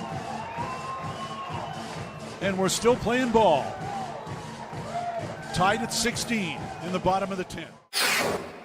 Shot blocked by Coloco, who grabs it out of the air. Ahead to Dalen Terry, Arizona with the ball, minute 30 to go, and a 6-point lead. Juzang working right, drives to the bucket, put up, blocked by Coloco, grabbed by Larson. Arizona ball, 38 seconds left. For Bernard, goes right, blocked by Ballo, grabbed by Matherin. Arizona ball, 22 seconds left. Campbell down for the Bruins, throw it out to Riley. He'll shoot the three, blocked again by Coloco. Ballo grabs it, it's over. Championship to Tucson. Hey, sports fans, it's Rich Herrera. Thank you so much for tuning into our stream. We'll be back in just a bit. Until then, how about some Arizona Wildcat highlights? 4th down and less than a yard. Trojans will go for it in a tie game. Slovis out of the shotgun. Step to his left. Step the handoff. Into the backfield and drop. No gain, loss on the play. Cats take over. That's a huge play by Arizona. Explosive play in the backfield that time. Shot blocked by Coloco, who grabs it out of the air. Ahead to Dalen Terry, Arizona with the ball, minute 30 to go, and a 6-point lead. Juzang working right, drives to the bucket, put up, blocked by Coloco, grabbed by Larson. Arizona ball, 38 seconds left. For Bernard, goes right, blocked by Ballo, grabbed by Matherin. Arizona ball, 22 seconds left. Campbell down for the Bruins, throw it out to Riley. He'll shoot the three, blocked again by Coloco. Ballo grabs it, it's over. Championship to Tucson. Dalen Terry quickly the other way, out to Tabellas, down the lane to throw it down with the left hand. Look out. The locomotive slams it home. Hey, sports fans, it's Rich Herrera. Show will be back in just a little bit. Thanks for tuning into our stream. Until then, how about some great moments for the University of Arizona Wildcats? 4th down and 2, Arizona. Down 14-0. Wildcats on 4th down this year. are 12 of 20. Offset backfield. Plummer to throw the ball, throwing towards the back of the end zone, and it's touchdown, Arizona. Oh, did they need that? My goodness, Booby Curry had to leap in the air to take the ball over the top of the defender, and the Cats are on the field. ASU with the ball, down by 11, so they have to go. Steal by Koloko. He's going to drive the other way and slam it home, and foul by Lawrence. Why Lawrence contested the big man, Christian Koloko, with defensive steal and flush. Lawrence picks up his third foul. Big guys love to play point guard. Koloko looked like what, driving down that was from mid-court. 3-point lead again for TCU. Down to 30 seconds left. Matherin with the ball for the Wildcats. Matherin around a Koloko screen, picked up by Lampkin. Go outside for Koloko. Feed it to Terry, right corner. Terry can't go baseline. Circles back out top to Matherin. 10 to shoot. 16 left in the ballgame. Matherin, 3 balls straight away. Good! That's We're tied. a huge shot for Ben Matherin in Arizona. Timeout TCU. This ball game is knotted up. 12.6 seconds to go. Ben Matherin drains a deep 3 from straight away. He's got 24 points, and we're all even. Hey, sports fans, this is Rich Herrera. Thanks so much for tuning into our stream. Back in just a bit. Until then, how about some highlights from the University of Arizona? McLeod's going to line up under center. Wiley, the running back. Receiver either side. 2 tight ends. Oregon, 5-man front. They shift. Play fake, rolling right. McLeod looking to throw. Going deep. Down, trying to find Berryhill. Makes the catch inside the 25-yard line. Still loose inside the 15. First down, Arizona. What a play by McLeod. He was smacked, but he had the presence of mind to know where Berryhill was. He threw the ball. He underthrew the ball, and Berryhill was looking back at it and made a great play on the ball. An amazing play by Jordan McLeod. Brown will take the snap. He's the Rich Herrera Radio Show. Now streaming on Facebook Live and YouTube at Wildcats 1290 and our website, wildcatsradio1290.com. Show rolls on. Thanks for joining us, everybody. Hey, don't forget Bear Down Friday is coming up Friday before the big pep rally. We're going to be live at Illegal Pete's from 3 to 6 as we get you ready for the Arizona Wildcats taking on Mississippi State. That's all brought to you by Corona, official corporate sponsor of Arizona Athletics. Go Cats. All right, we're visiting right now with Colin Jordan. He's the CEO of Potacol. They're going to be the sponsor of the game against Mississippi State this weekend. He's going to be out there for the coin toss. He's leading the team onto the field along with a couple of former players. I thought it'd be interesting to talk to him because he's a former team manager, football manager. We hear about what those guys do all the time. We see him on the sidelines. We see him with footballs. We see him with water. We see him do all these different things, but I have no idea what they do. So he's been kind enough to join us here, and we want to thank him for stepping up and sponsoring the game against Mississippi State. It's going to be a heck of a game. The Arizona Wildcats coming off a big win at San Diego State. Mississippi State coming off their big win. 8 o'clock will be the start. And again, tickets are still available, 621-CATS, or go to ArizonaWildcats.com. All right, Colin. So you've been there for games. Yes, sir. Tell me what it takes just for a home game, equipment-wise. What time do the student managers and the equipment guys get there? What's it take to get the team on the field on a Saturday for a home game? Yeah, so, I mean, honestly, we're giving up our Fridays and Saturdays already, right? So, I mean, you get done with kind of Friday walkthrough, team goes to the hotel, we get straight over and we just start getting to work, right? I mean, we're taking all the trunks. There's 30-plus trunks that go over to, and this was before now that everything's in the same building. This is just McHale to Arizona State. That's it, yeah. Okay. And so we'd walk these trunks over. We also had like a little pickup truck. We'd try to load as many as we could and get it over there. But then, you get over to the stadium and prepping that locker room alone, just having every player's bag in the right spot, getting up the name tags, making sure that all the shoulder pads are taped. That used to be the bane of our existence. What's that? Taping shoulder pads. What do you mean? Because so they didn't have the technology that they did then where like the jerseys don't pull and right. They were a little bit So you looser. do double stick tape? We'd have to put tape on the shoulder pads so that the shoulder pads stuck and they wouldn't get pulled or get held. Oh. So all of like the linemen, it's mostly like the lineman trenches, linebackers, Right. things like that. The specialist didn't really need it.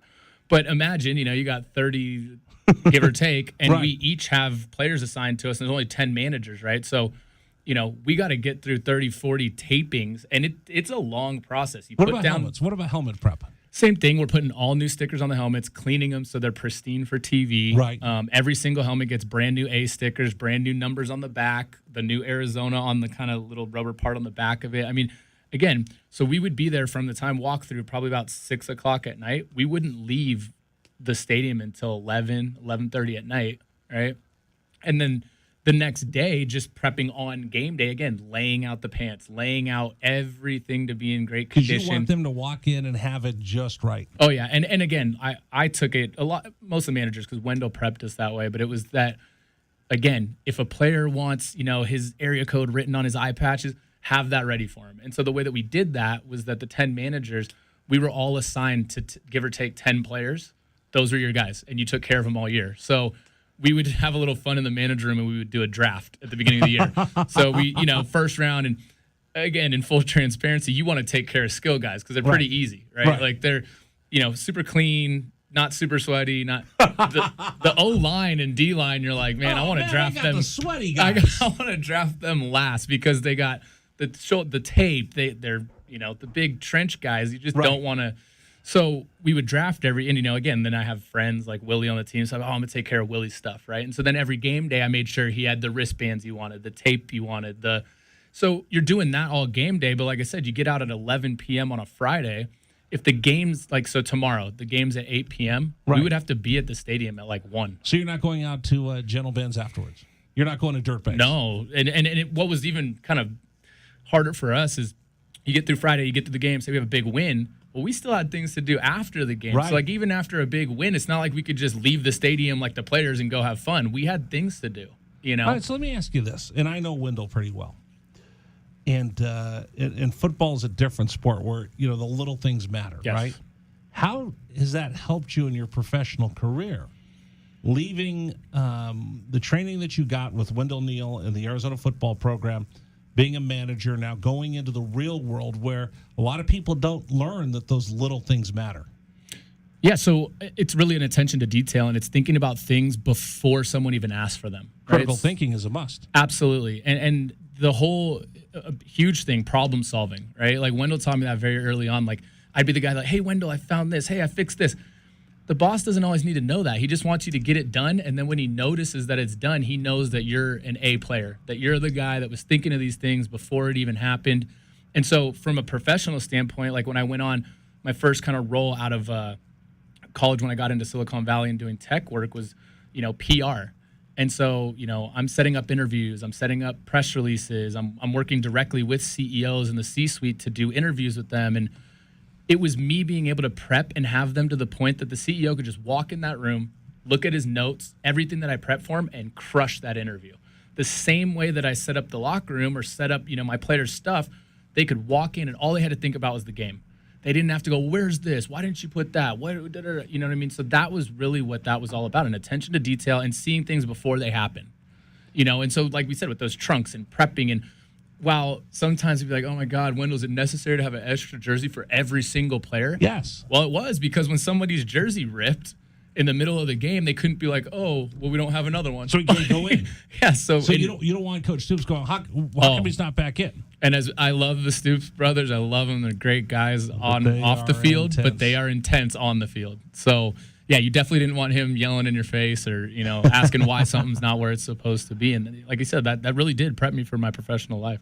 Colin Jordan joining us right now. He's a former football manager. It's Wildcat Wednesday. We learned about the traditions of what it takes to get the Arizona Wildcats on the field. He's the CEO of Potacall, which is sponsoring the game on Saturday against Mississippi State. By the way, we already let the cat out of the bag. Breaking news. We're going to have a great halftime show with Wiener Dog Races, led by Debo. Your dog. My dog. My little man. It's 10 months old. I got him to win it because the other two weenie dogs that are in it are a little bit older, Butters and Penny. But because I believe Debo's going off as a 5-1 favorite. Right now, the little bets we got going with our friends are we got Debo at -110, we got Butters at +110, and Penny's at like +350. I'm going to go for the long shot. I'm taking Penny. Okay, Penny. Debo might get so excited that he might He might run left. Exactly. Who knows? So that'll be part of the halftime festivities at Arizona Stadium. Are you looking forward to the game? Oh, absolutely. And like I said, I was so stoked seeing how well these boys played last weekend. It's a lot of momentum, and anything can happen in college football. My freshman year, Willie came in and we smoked UCLA 52-14, and they were 10-0. Right. Headed to the national championship. So, obviously Mike Leach and Mississippi State, an incredible program, SEC school.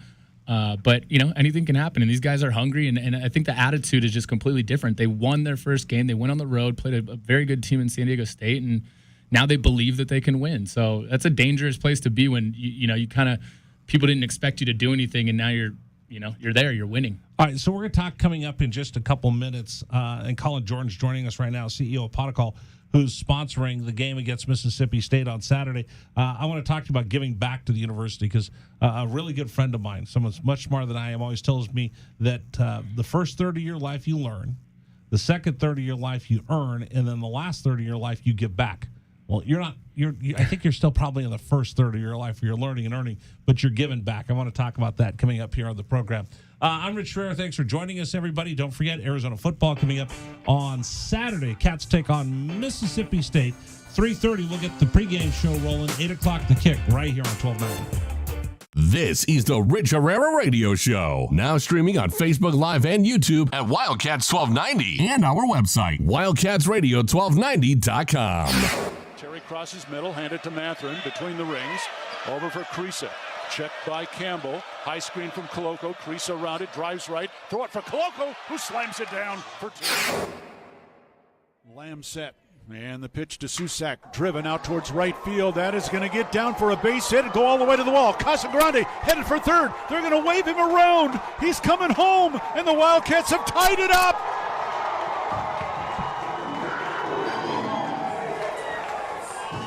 Susak with an RBI double to right center.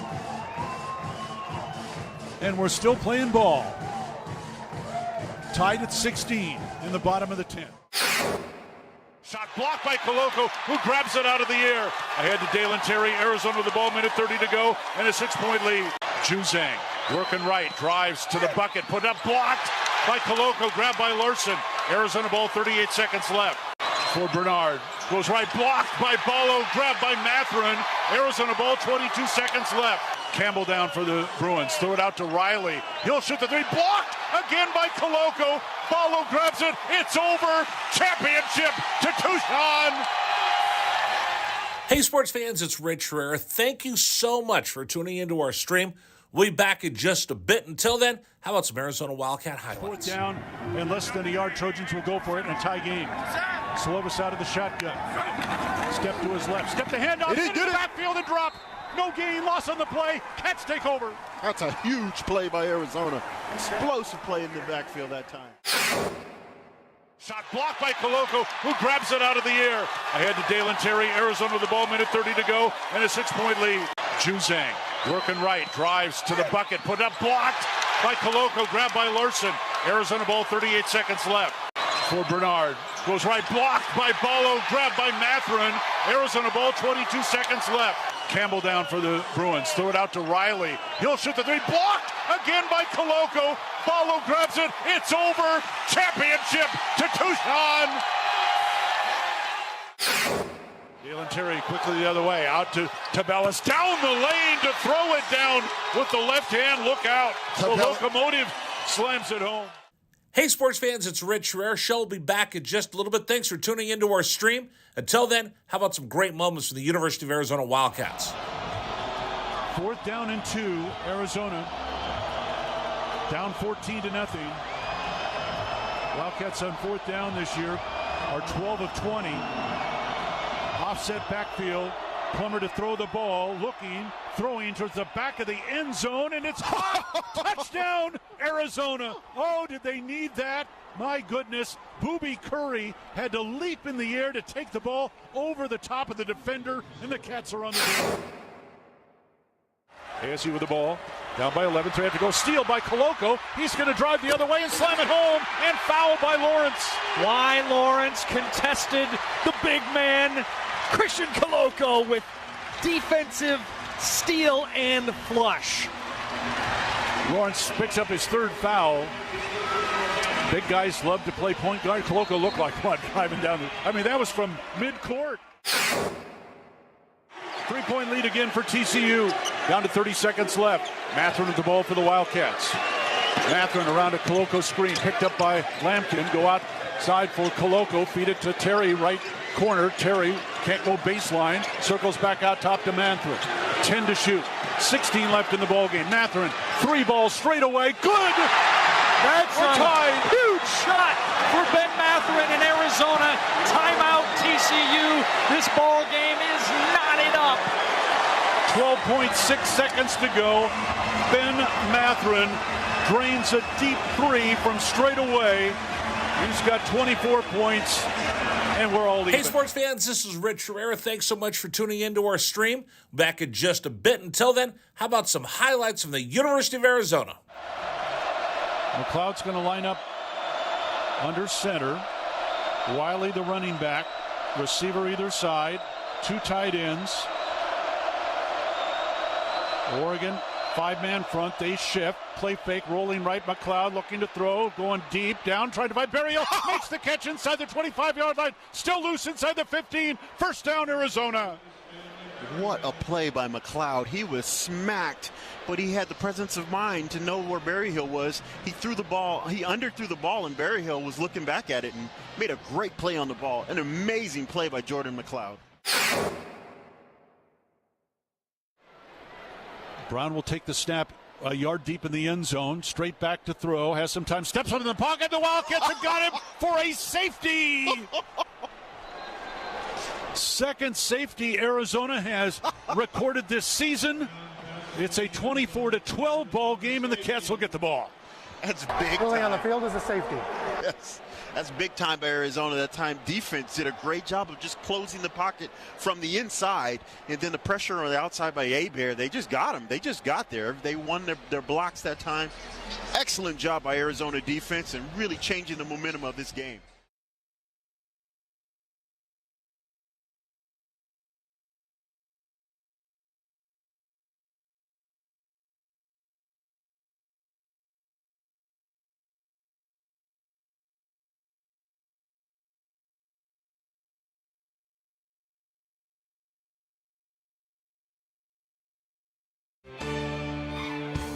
This is David Amata, and here's what's trending on 1290 here at 4:37. Kurt Kriisa had a strong bounce-back game on Tuesday for Estonia as he helped lead the team to a huge win over Great Britain with a strong shooting night and 7 assists to his name. And Arizona football will be playing host to a local high-end recruit out of South Point as Elijah Rushing announced that he will be at Arizona Stadium for the Wildcats' home opener against Mississippi State. After 12 seasons in the NFL, wideout Emanuel Sanders has announced that he's retiring from the NFL. Sanders last played for the Bills but won a Super Bowl with the Broncos. And still discussing possible expansions, Big 12 Commissioner Brett Yormark announced that the conference is looking to potentially expand to the West, according to a recent statement. That's what's trending locally and nationally on 1290. Still more to come on The Rich Herrera Show. This is Wildcats Radio, 1290.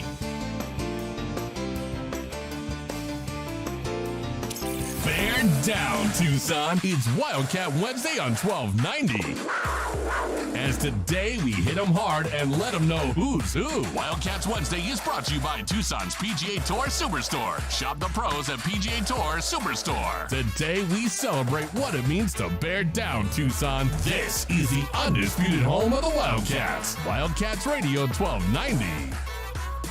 Rich Herrera Radio Show is sponsored by Dragoon Brewing 988 IPA. 988 is the new national suicide prevention hotline number. Dragoon Brewing is collaborating with other brewers around Arizona for this community project. The goal of 988 IPA is to start the conversation about suicide prevention and spread awareness regarding mental health.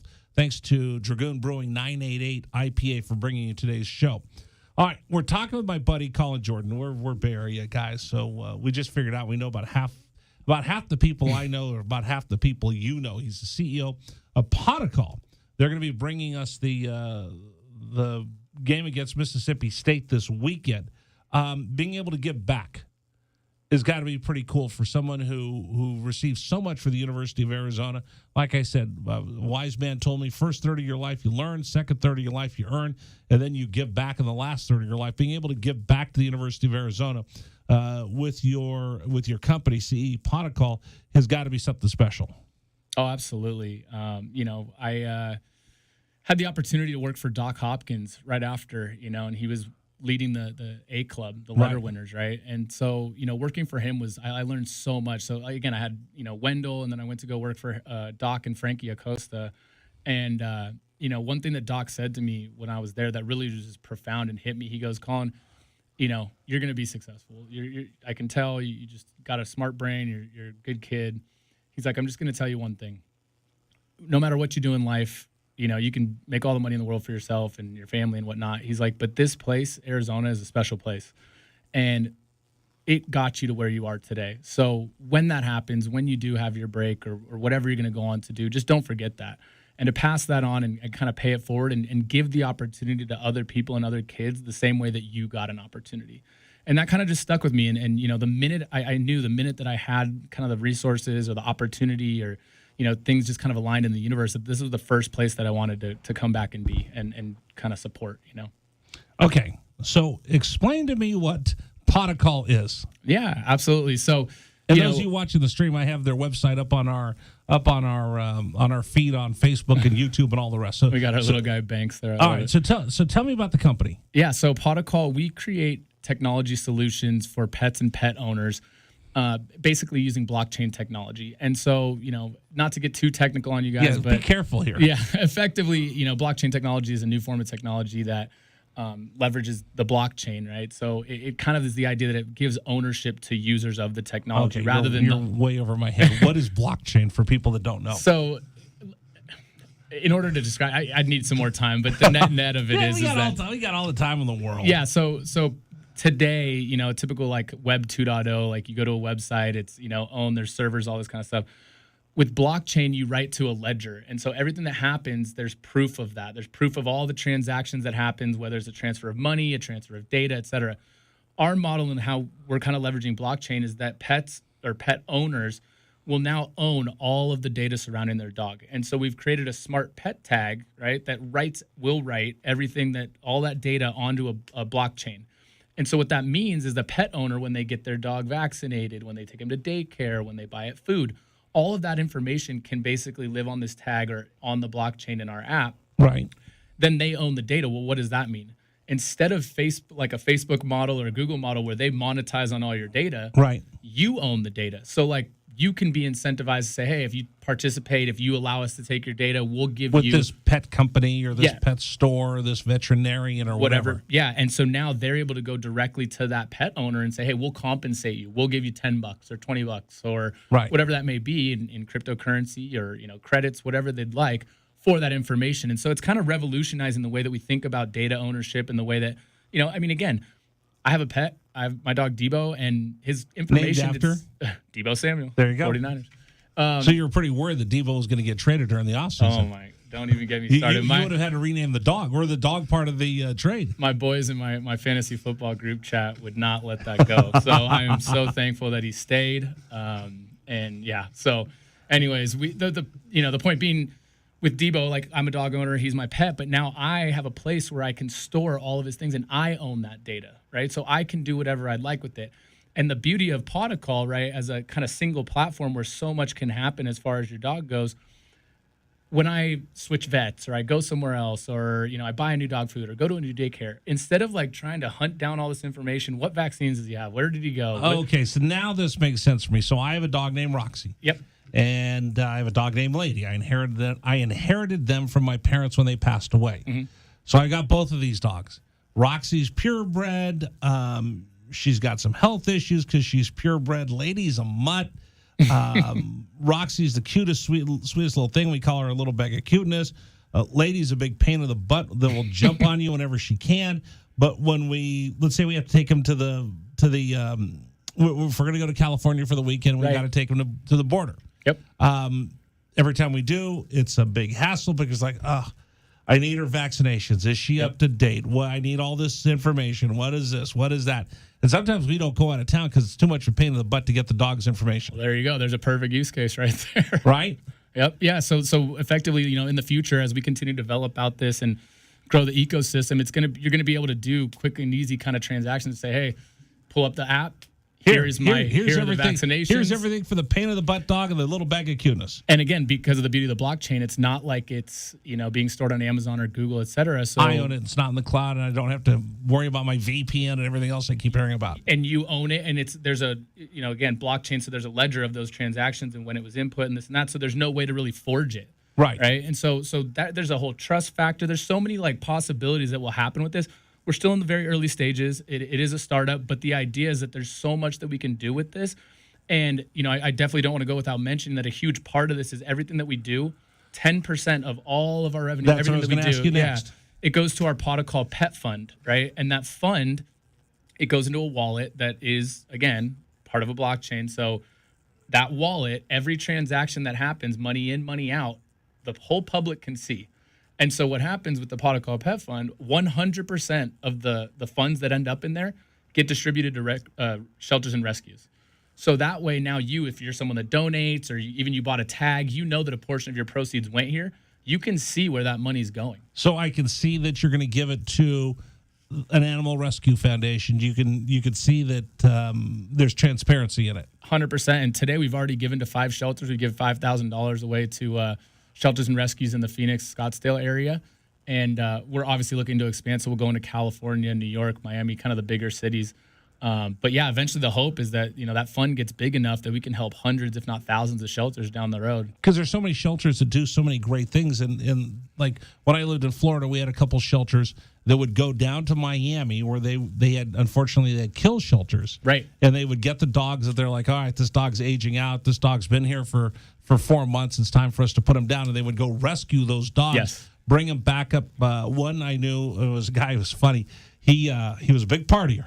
He was in investments, and he was a big partier. And he said, "There's a lot of money I spent partying, and it never filled anything in my soul. It just made it more empty. Yep. So I stopped drinking and partying and carrying on and doing things I shouldn't do. And I took that money and I started a rescue foundation, Snowflake Rescue Foundation." He goes, "First dog we rescued made me feel better than my 20 years of partying in Las Vegas." And he goes down to Miami and picks up dogs from the kill shelter, brings them back to Sarasota, rehabs them, and finds homes for them. Yeah, so I mean, our mission really for the company is to improve the lives of pets and pet owners. But the extension of that is that we want to help all the shelters and rescues that we can at the same time. And again, like you said, hopefully end kill shelters in America. It's really a sad thing, and like being so involved with it now for the past 9 months.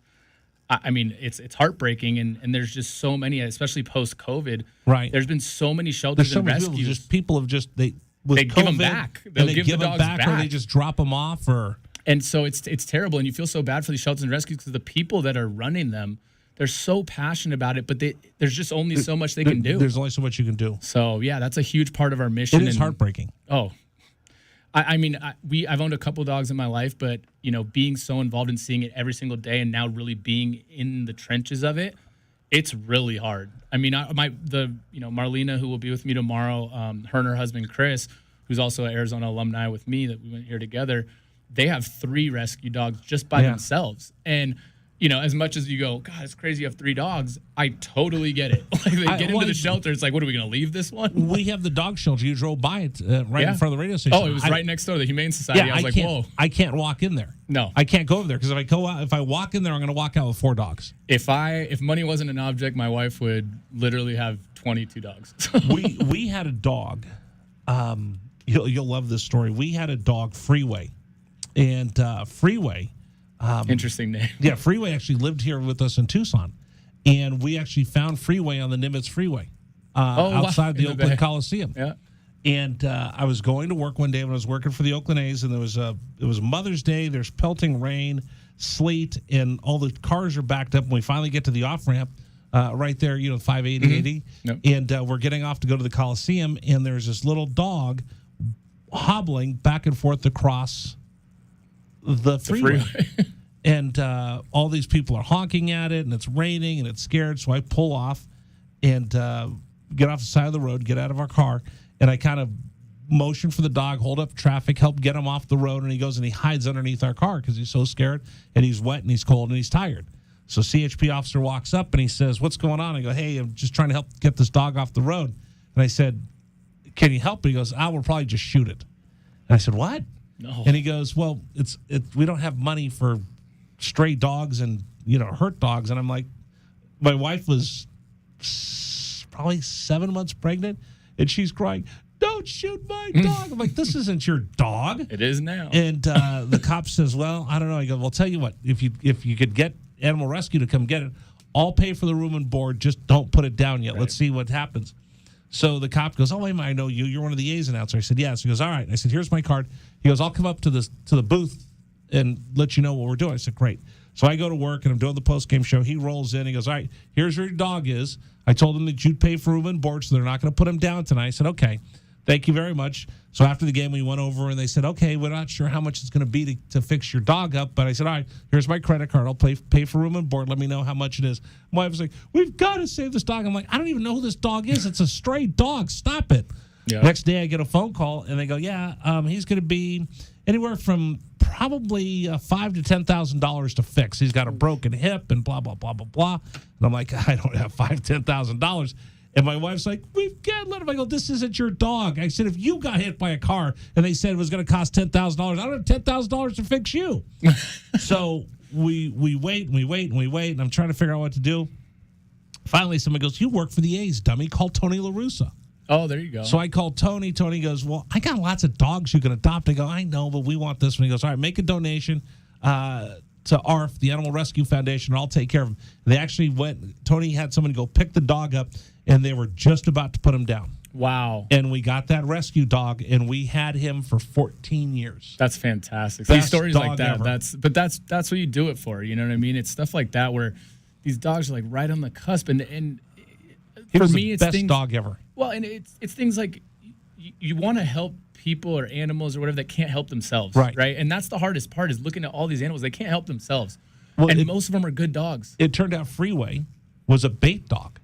Oh. So people that had fighting dogs, they'll take a bait dog, they'll chain him to the fence, and they'll teach baby pit bulls to attack. Mm-hmm. And this dog is just chained to the fence, can't defend himself, and he was mauled. And the animal control person told me that he was in the pack of feral dogs that were at the Coliseum, but he wasn't part of the pack. He was just kind of standing off by himself, and the pack would run, and he kind of stayed adjacent to him, but he wasn't part of the pack. He was beat up. He was ugly. He was all scarred. He had epilepsy, so it looked like he was chewing gum all the time. Oh. But we rescued him, and he was the greatest dog. He slept under my son's crib. That's fantastic. To keep everybody away from him. And my son grew up with that dog, best dog ever. So the fact that you're helping dogs like that is tremendous. Yeah, absolutely. Potacol is the name of the company. If people want to find out more information, they want to invest, they want to do something to help get involved, what do they do? So you can go to potacol.com right now, and then obviously, we're going to have... Wait a minute, let me put this up on the screen so you can spell it so everybody knows. Yeah, absolutely. It's PAWTOCOL.com. You can see right there at the top left, there's the pet fund. We will, right now, everything that we do in terms of kind of revenue generation, when we go to sell tags, we'll start doing, in a few weeks here, we're going to launch Kingdom, which is our kind of marketplace where people can turn their real-life pets into a digital version. Right, which a lot of we're moving to the metaverse. You got Zuckerberg and all these people creating kind of these virtual experiences. Do I need the goggles?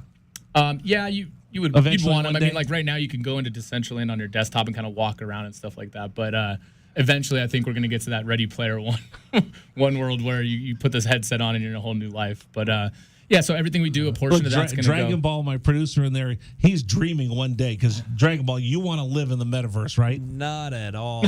No. Look at the smile on his face. The Ready Player One universe is interesting only because I understand all the references, and I was probably one of the only people of my own age that understood all the references in that movie. Do you want to live in the metaverse? Not a chance. I've seen too many bad sci-fi movies that tell me that that's where you end up having your mind disappeared and blended. All right, I have no idea what you're talking about.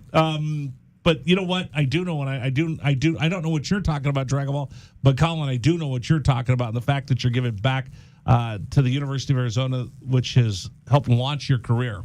Yeah, absolutely. It's something we talk about. So many guys give back, so many people give back, but you do this by sponsoring the game against Mississippi State. So you'll be out there. Willie will be out there. Who's going to be out there with you leading? So I got my best bud from college, Willie Tuitama, and Brooks Reed, another close friend from our time there. And, you know, we invited back a bunch of guys. It's just awesome, like, to start getting all these guys involved again. And, you know, for our class and things like that, like you said, we're just kind of getting into this place where, you know, we've made a little bit of money, or we're into our careers a little bit, where we can start getting involved again. And like you said, you pass the torch, right? There was guys that were a little bit older when we were in college, and right. They come back and it's their turn. So I think it's just our turn, right? It's our turn to take the torch, and, you know, it might be on a little bit of the younger side, I guess, but ultimately I hope this sparks other guys like myself, or, you know, other players. And again, like I talked to with, you know, Dana and a lot of the other guys, you know, Reggie Gary, awesome. Right. He's in leading the Wildcat Club right now. It's not necessarily like, hey, can you sponsor a whole game, or can you donate $10,000? It's, you know, $100, $500, anything. Yeah. Just be involved, you know, and like we said, give other people and other kids the opportunities that we got. Okay, so we ask everybody this that comes on Wildcat Wednesday, what does bear down mean to you? Man, so the story is an awesome one, like John Button, salmon, and all that. But bear down to me, like, when I hear that, I just think about all of the, you know, the good, the bad, and the ugly in life, right? And so, just like my football experience, there was good times, there was bad times, there was tough times, but no matter what, we always bared down. And the whole saying of, you know, it's a great day to be a Wildcat, you kind of just got to wake up every day and, you know what? It's a great day to be a Wildcat. You get to wake up. It's a great day to be a Wildcat. It's a great day to be alive. And, you know, just bear down. You're going to have a good day. You're going to have a bad day. Just be happy to be here, you know? Does it work in the real world? I think so. We all have good and bad days. Well, you work in tech, so there's good days and there are bad days. So you better be able to bear down. Well, I mean, and not only that, like, again, being CEO, I deal with a lot of investors. You know, and that's not just investors from the public level. I mean, from the private level, like people that invest in our company, but it's also, you know, you have public investors in UPI, which is our cryptocurrency that kind of supports the company as well. I mean, the markets aren't great right now, right? Like, just in general, the financial markets, the crypto markets. So, yeah, we have good and bad days. And ultimately, again, bear down plays right in there. Look, we're going to get through this. The whole country's going to get through this. We're going to move forward. But my mission doesn't change. I'm trying to improve the lives of pets and pet owners, and we're going to help shelters and rescues along the way. That's my vision. That's my focus. Colin Jordan's been our guest, CEO of Potacall. They're sponsoring the game against Mississippi State coming up on Saturday. We look forward to seeing you out there. And, again, my money is going to be on Penny. She's the long shot. Arizona's an underdog. I'm going 2 underdogs to win on Saturday. Penny to win in the Wiener Dog Races, and then Arizona to upset Mississippi State. Thank you for coming in. I really appreciate it. Absolutely, Rich. Thank you for having me. It's been incredible. Absolutely. All right, we'll continue with you. Brian Jeffries, the voice of the Arizona Wildcats. He joins us next here on Wildcats Radio 1290. This is the Rich Herrera Radio Show. Now streaming on Facebook Live and YouTube at Wildcats 1290 and our website, wildcatsradio1290.com. Terry crosses middle, handed to Matherin between the rings. Over for Creasa. Checked by Campbell. High screen from Koloko. Creasa around it, drives right. Throw it for Koloko, who slams it down for 2. Lamb set. And the pitch to Susak, driven out towards right field. That is going to get down for a base hit and go all the way to the wall. Casagrande headed for third. They're going to wave him around. He's coming home, and the Wildcats have tied it up.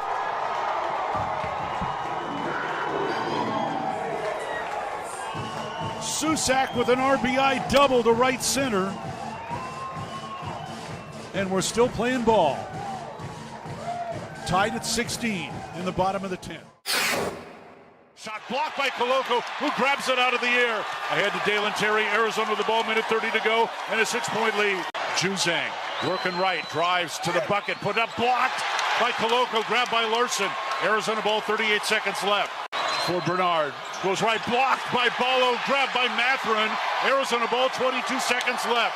Campbell down for the Bruins, throw it out to Riley. He'll shoot the 3, blocked again by Koloko. Ballo grabs it, it's over. Championship to Tucson. Hey, sports fans, it's Rich Herrera. Thank you so much for tuning into our stream. We'll be back in just a bit. Until then, how about some Arizona Wildcat highlights? Fourth down and less than a yard. Trojans will go for it in a tie game. Slovis out of the shotgun. Step to his left. Step the handoff. It is good. Backfield and drop. No gain. Loss on the play. Cats take over. That's a huge play by Arizona. Explosive play in the backfield that time. Shot blocked by Coloco, who grabs it out of the air. Ahead to Dalen Terry. Arizona with the ball, minute 30 to go, and a 6-point lead. Juzang working right, drives to the bucket, put up, blocked by Coloco, grabbed by Larson. Arizona ball, 38 seconds left. For Bernard, goes right, blocked by Ballo, grabbed by Matherin. Arizona ball, 22 seconds left. Campbell down for the Bruins, throw it out to Riley. He'll shoot the three, blocked again by Coloco. Ballo grabs it, it's over. Championship to Tucson. Dalen Terry quickly the other way, out to Tabellas, down the lane to throw it down with the left hand. Look out. The locomotive slams it home. Hey, sports fans, it's Rich Rare. Show will be back in just a little bit. Thanks for tuning into our stream. Until then, how about some great moments from the University of Arizona Wildcats? 4th down and 2, Arizona. Down 14-0.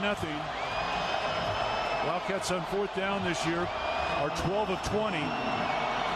Offset backfield. Plummer to throw the ball, looking, throwing towards the back of the end zone, and it's caught! Touchdown, Arizona! Oh, did they need that? My goodness, Booby Curry had to leap in the air to take the ball over the top of the defender, and the Cats are on the board.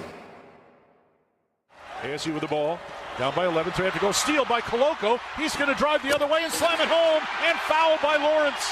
Why Lawrence contested the big man, Christian Coloco, with defensive steal and flush. Lawrence picks up his 3rd foul. Big guys love to play point guard. Coloco looked like one driving down that was from mid-court. 3-point lead again for TCU. Down to 30 seconds left. Matherin with the ball for the Wildcats.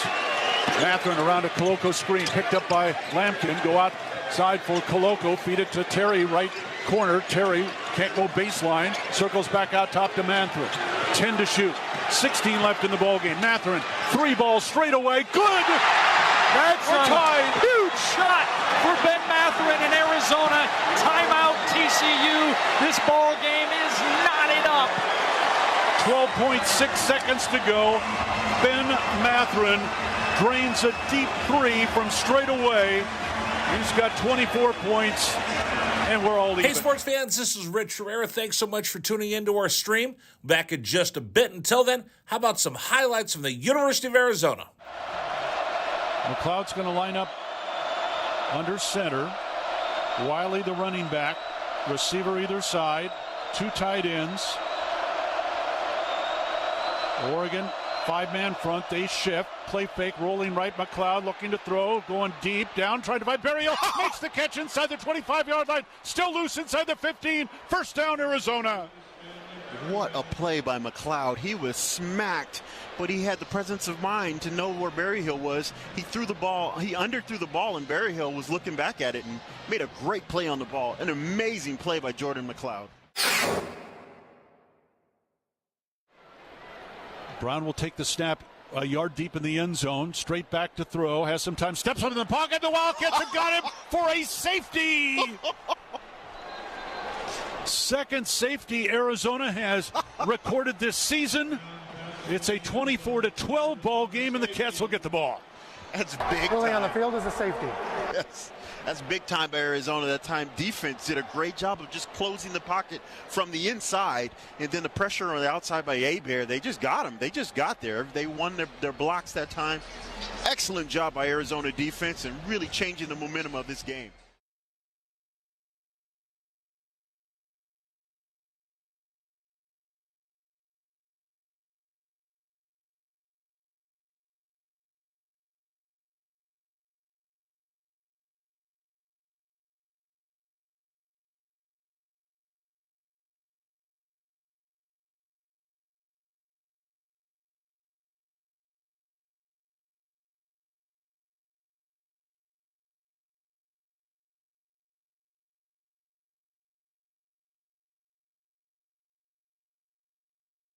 Wildcats football, and the Pac-12. So bear down, Tucson, and let's talk Arizona football. Our Arizona Insiders are brought to you by Coors Light, official corporate sponsor of Arizona Athletics. Chill on, Wildcats. Here is your host, Rich Herrera. Thanks for joining us, everybody. This is Wildcats Radio 1290. I'm Rich Herrera. Appreciate you spending time with us. All right. That was kind of fun, learning more about what folks do as far as team managers go. And, you know, Brian Jeffries works with one of the best team managers we've ever seen, the University of Arizona on the basketball side in Rhino. And Ryan Hansen is one of our favorites. And, of course, on the football side, he gets to spend the weekend with Lamont Lovett and Dana Cooper. So let's bring in the voice of the Arizona Wildcats, Brian Jeffries, our guest here on Wildcats Radio 1290. All right, Brian Jeffries, how are you? Bear down. Doing very well, Rich. Bear down. It's home game week. This is the second most exciting week of the season after last week, and so looking forward to it. I think everything right now is lined up for a big game on Saturday night. A lot of people have looked forward to this one for quite some time because SEC teams don't come out west very often, so this will be a fun one. Tell me your impressions after that first game against San Diego State going into it, and when did you kind of know things were going to go the Cats' way that day? Well, I think the most important thing was they followed the game plan, and that's really what they'd worked on for a week plus, getting ready for San Diego State, and so they had some specific things they wanted to do, and starting with what Jayden DeLore was able to do, and they followed the game plan. They executed. I think the execution was outstanding, and I really think in the first quarter you got a sense that they were playing with confidence. They were playing with the effectiveness again that they'd hoped to have. They were executing the plays on both sides of the ball, and that included special teams as well. So you felt good, but you're on the road against a really good team, and there was a couple of times during that game, as you well know, Rich, that the Aztecs kind of wrestled the momentum away. And to the Wildcats' credit, they got it back again. And so that's an outstanding sign because, we go back to last year, and I hate talking about last year, but every once in a while you've got to use that as a reference point when the Wildcats, had a chance in the second half of games and they just couldn't close the deal. Well, they were able to close the deal last week, and I think that's a great sign of, the maturity of the team, despite the fact you got some young guys and some new guys, that they were able to stick with the plan, follow what the coaches asked them to do, and again, execute what was asked of them. The ride home had to be pretty amazing. It was. It's probably the shortest. Yeah. It's the shortest plane flight we will ever have coming back from a road game. It's less than an hour, and so I don't think anybody slept.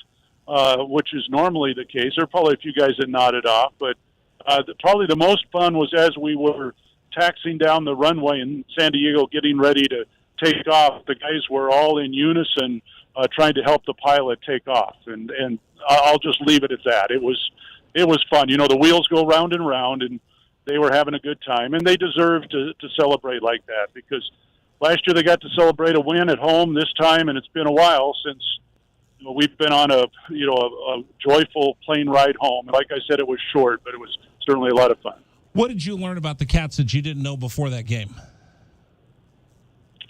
Well, that the newcomers that Jed brought in, both the transfer portal and the freshmen, are as good as advertised, and I think probably better than some people suspected going in. Those who hadn't been able to see practice over the last month or so probably didn't know how talented some of those individuals were, and they had 16 newcomers playing that game on Saturday, and I think all of them contributed in some way, some more than others, but that's great evidence right there of the recruiting that Jed and his staff have done, and that's one reason. No doubt that those fresh faces did some really big things, and if they can continue to contribute like that, and then there's some guys that haven't played yet. A couple of them we're probably going to see this week that I think are going to make a big difference as well. Brian Jeffries joining us right now, the voice of the Arizona Wildcats. Our guest here on Wildcats Radio 1290 joins us every Wednesday. All right, let's turn the page forward. One game doesn't make a season, but it certainly helps if you're looking for momentum. But now you've got Mississippi State coming in with someone that Arizona knows very well, and that's Coach Mike Leach, who's going to bring the air raid, but now he's got a SEC twist to it. Well, we know Mike Leach very well, and I hope you get a chance to talk to him this week because he's one of my favorite people to talk to. I've really only talked to him once or twice and at the media days, except for when he was at Washington State. But he's an extremely intelligent and well-read man, and a lot of people don't look at him necessarily as a great football coach. But when you take a look at what he did at Washington State, that's not an easy place to win. And this is really, and it's only his third year in Starkville, and by far his best team so far. And I think that's why, despite the fact they play, I believe, the second toughest schedule in the nation, they got a chance to make some noise this year. So, the object, Rich, is unfortunately you got to put up points against those guys because they're going to score. His last couple teams at Washington State averaged 37 and 38. And, last year they averaged 29 at Mississippi State. But, again, I think they were just getting started.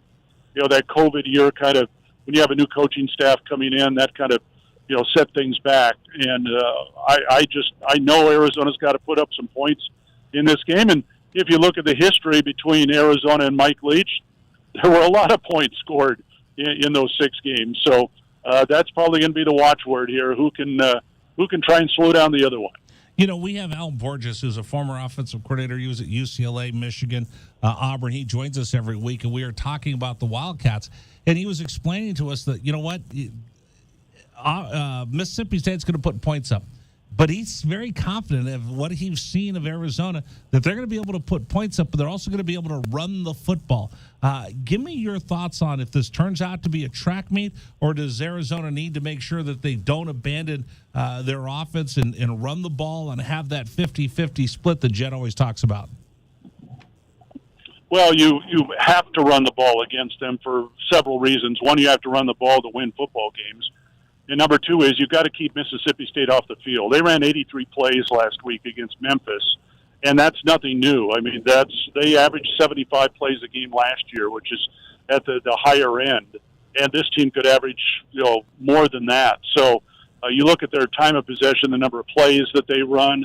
If you leave them on the field, they're going to score. So, yeah, you got to run the ball. You've got to run some clock. Obviously, you want to score. Advantage.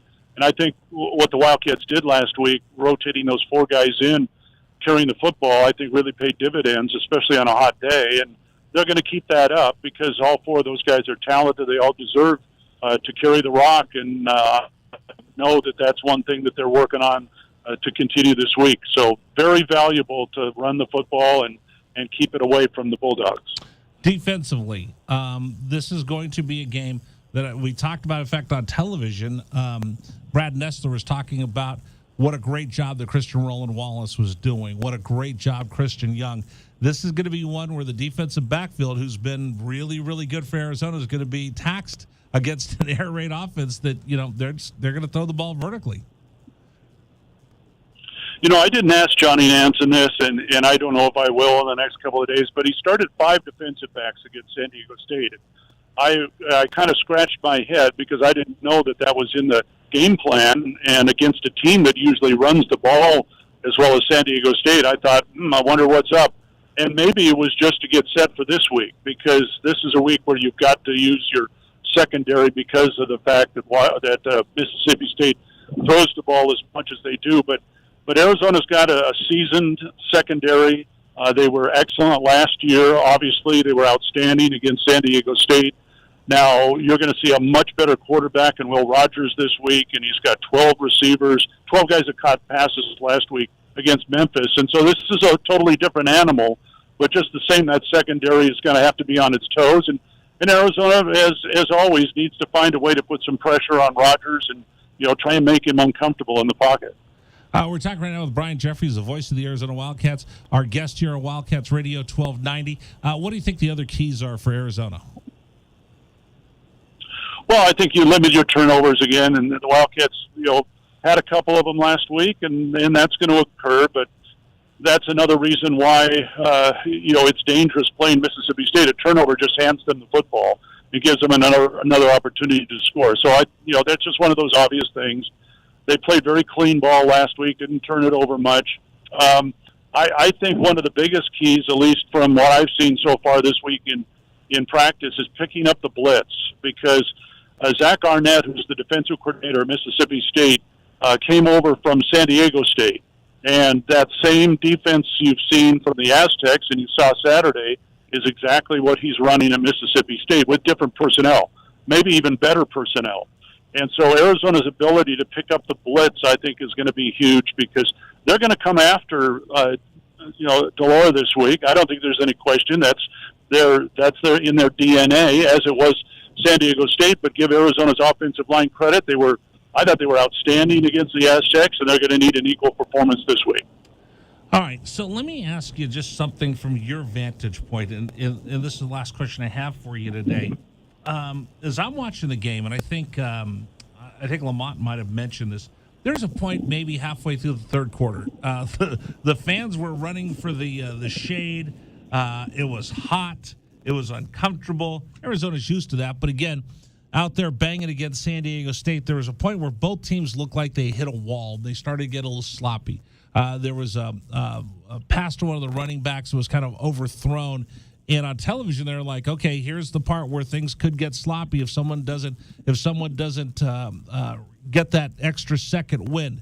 I saw that out of Arizona, and I hadn't seen that out of them in a long time. Did you notice that point of the ball game where this team was able to push through in a way that San Diego State wasn't? Well, I think, as I mentioned earlier, I think that's one of the big differences, at least through one game, that we've seen different from last year, when Arizona didn't have the depth and they couldn't push through in the fourth quarter. And this team has the depth. They also have much better conditioning than they did a year ago, because Coach Owens has had an entire off season with them now. So they were in great shape, and they were able to rotate enough guys in there to keep people fresh. And so, yeah, they avoided what they ran into last year. I was a little surprised that San Diego State wasn't better prepared. I mean, I know it's normally not that hot over there, but they'd had some hot days training. I'm just wondering how much the whole pageantry of opening their new stadium was kind of a distraction for them, and how much energy they had left. Who knows? I mean, that's for them to figure out. But the Wildcats were in good shape in the fourth quarter, and that's going to be another key factor against a very physical team this week. Is you're going to get banged around, I think, a lot more than they were last Saturday. And if they can keep that conditioning up and be fresh late in the ball game, that's just another reason they can go out and win it. All right, we're talking with Brian Jeffries, voice of the Arizona Wildcats. Brian, thank you so much for joining us. We will we'll see you on Saturday. We're all excited, ready to go. I think we're going to get a huge crowd out there for Arizona, Mississippi State.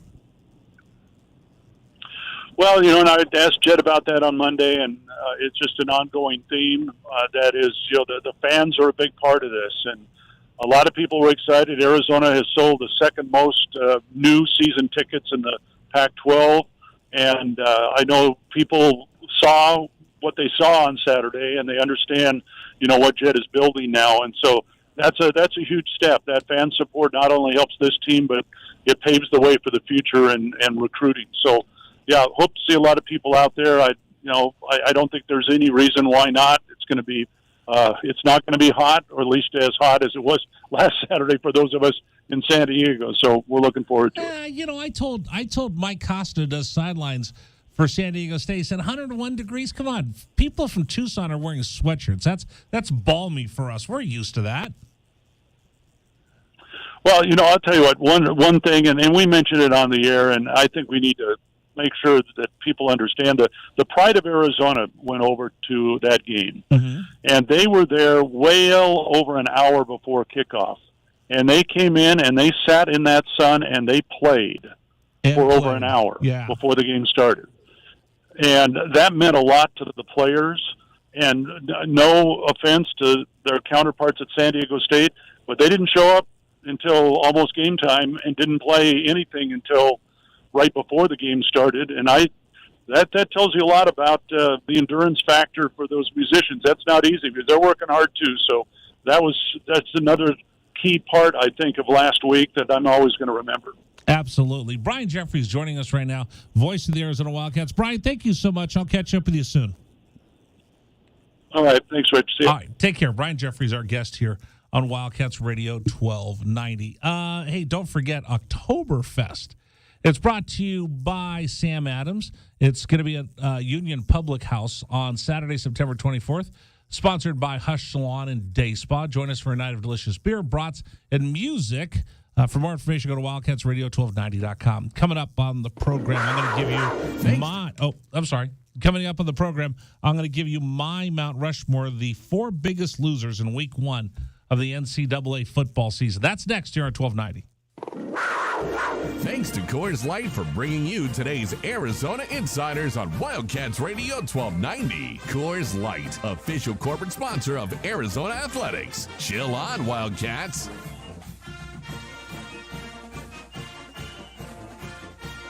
This is the Rich Herrera Radio Show. Now streaming on Facebook Live and YouTube at Wildcats 1290 and our website, wildcatsradio1290.com.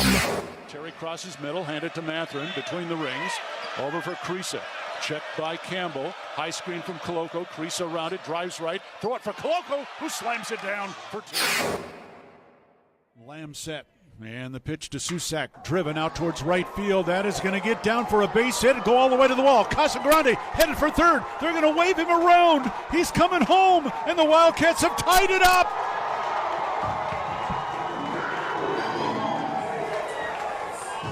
Susak with an RBI double to right center. And we're still playing ball.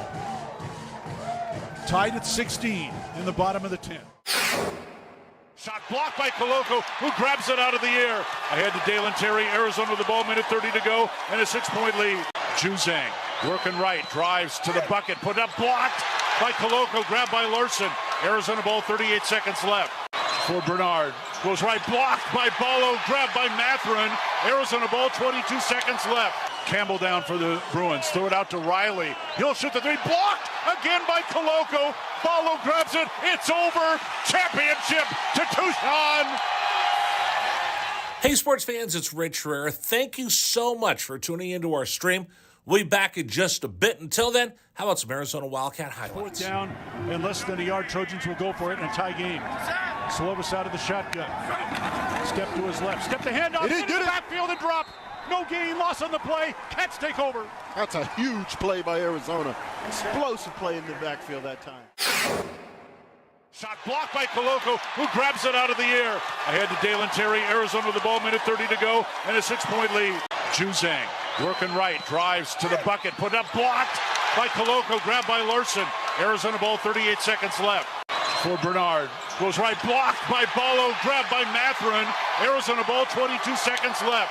Campbell down for the Bruins, throw it out to Riley. He'll shoot the 3, blocked again by Koloko. Ballo grabs it, it's over. Championship to Tucson. Dalen Terry quickly the other way, out to Tabellas, down the lane to throw it down with the left hand. Look out. The locomotive slams it home. Hey, sports fans, it's Rich Herrera. Show will be back in just a little bit. Thanks for tuning into our stream. Until then, how about some great moments from the University of Arizona Wildcats? 4th down and 2, Arizona. Down 14-0. Wildcats on 4th down this year are 12 of 20. Offset backfield. Plummer to throw the ball, looking, throwing towards the back of the end zone, and it's caught! Touchdown, Arizona! Oh, did they need that? My goodness, Booby Curry had to leap in the air to take the ball over the top of the defender, and the Cats are on the field. ASU with the ball, down by 11, so they have to go. Steal by Koloko. He's going to drive the other way and slam it home, and foul by Lawrence. Why Lawrence contested the big man, Christian Koloko, with defensive steal and flush. Lawrence picks up his 3rd foul. Big guys love to play point guard. Koloko looked like one driving down. That was from mid-court. 3-point lead again for TCU. Down to 30 seconds left. Matherin with the ball for the Wildcats. Matherin around a Coloco screen, picked up by Lampkin. Go outside for Coloco. Feed it to Terry, right corner. Terry can't go baseline. Circles back out top to Matherin. 10 to shoot. 16 left in the ball game. Matherin, 3 balls straight away. Good! That's We're a tied. huge shot for Ben Matherin in Arizona. Timeout TCU. This ball game is knotted up. 12.6 seconds to go. Ben Matherin drains a deep 3 from straight away. He's got 24 points, and we're all even. Hey, sports fans, this is Rich Herrera. Thanks so much for tuning into our stream. Back in just a bit. Until then, how about some highlights from the University of Arizona? McLeod's going to line up under center. Wiley, the running back. Receiver either side. 2 tight ends. Oregon, 5-man front. They shift. Play fake, rolling right. McLeod looking to throw. Going deep. Down, trying to find Berryhill. Makes the catch inside the 25-yard line. Still loose inside the 15. First down, Arizona.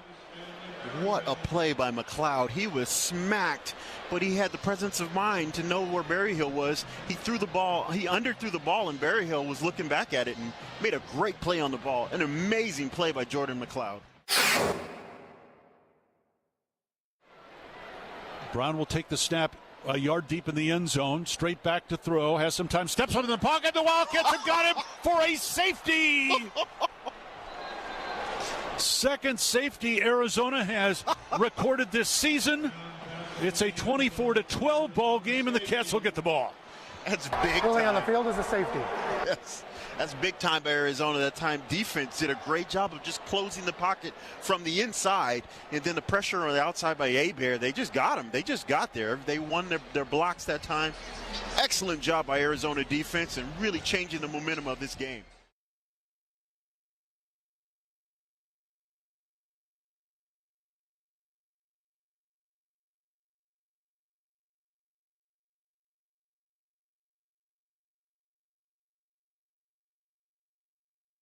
If I have to do something, I'll do Mount Rushmore. I'll do a Mount Rushmore. How's that? Will that make you happy? Wildcats Radio 1290 is proud to present Rich's Mount Rushmore of Sports. Because it was 100% Rich's idea and wasn't shoved down his throat by some corporate suit who told him he had to do it. So here is today's list of things that belong on Rich's Mount Rushmore on Wildcats Radio 1290. All right, I got to hustle, get through my Mount Rushmore. The biggest losers of week 1 in college football. Number 1, the Oregon Ducks. They fell out of the top 25 to also receiving votes. They got spanked on the national stage once again. And once again, Oregon gets to the big stage, can't close the deal. Number 2, Brian Kelly. Notre Dame Fighting Irish get beat. And then he makes a smart aleck remark to the reporters down at LSU. Did you hear this? Yeah, this was really, really bad, where it's like, well, we got these reporters coming in late. Maybe it's like, well, maybe if you won, we'd show up on time. I don't know. I thought Brian Kelly was kind of being persnickety. Yeah. As coaches are wont to do. I don't know about the reporter that has to pop off like that. I think 2 wrongs make a wrong. Yeah, he's not ingrained himself well, though, to those folks at LSU. No, he's not. The fake LSU accent, I get it. Notre Dame is my other big loser. Notre Dame, come on. Wake up the Echoes. How about waking up your football team and playing a big game when you get a chance? And the last one is the Vegas Handicappers, who started Arizona off as a 12-point dog. And Arizona wins straight up. I hope you took a bath. 80% of the money was placed on San Diego State. Thank you very much. Those are my big 4 losers on this week's Mount Rushmore. Coming up next, we meet an Arizona Wildcat that's giving back to the football program. It's an interesting story of a team manager that is giving back to the football program. That's next year at 1290. This is the Rich Herrera Radio Show. Now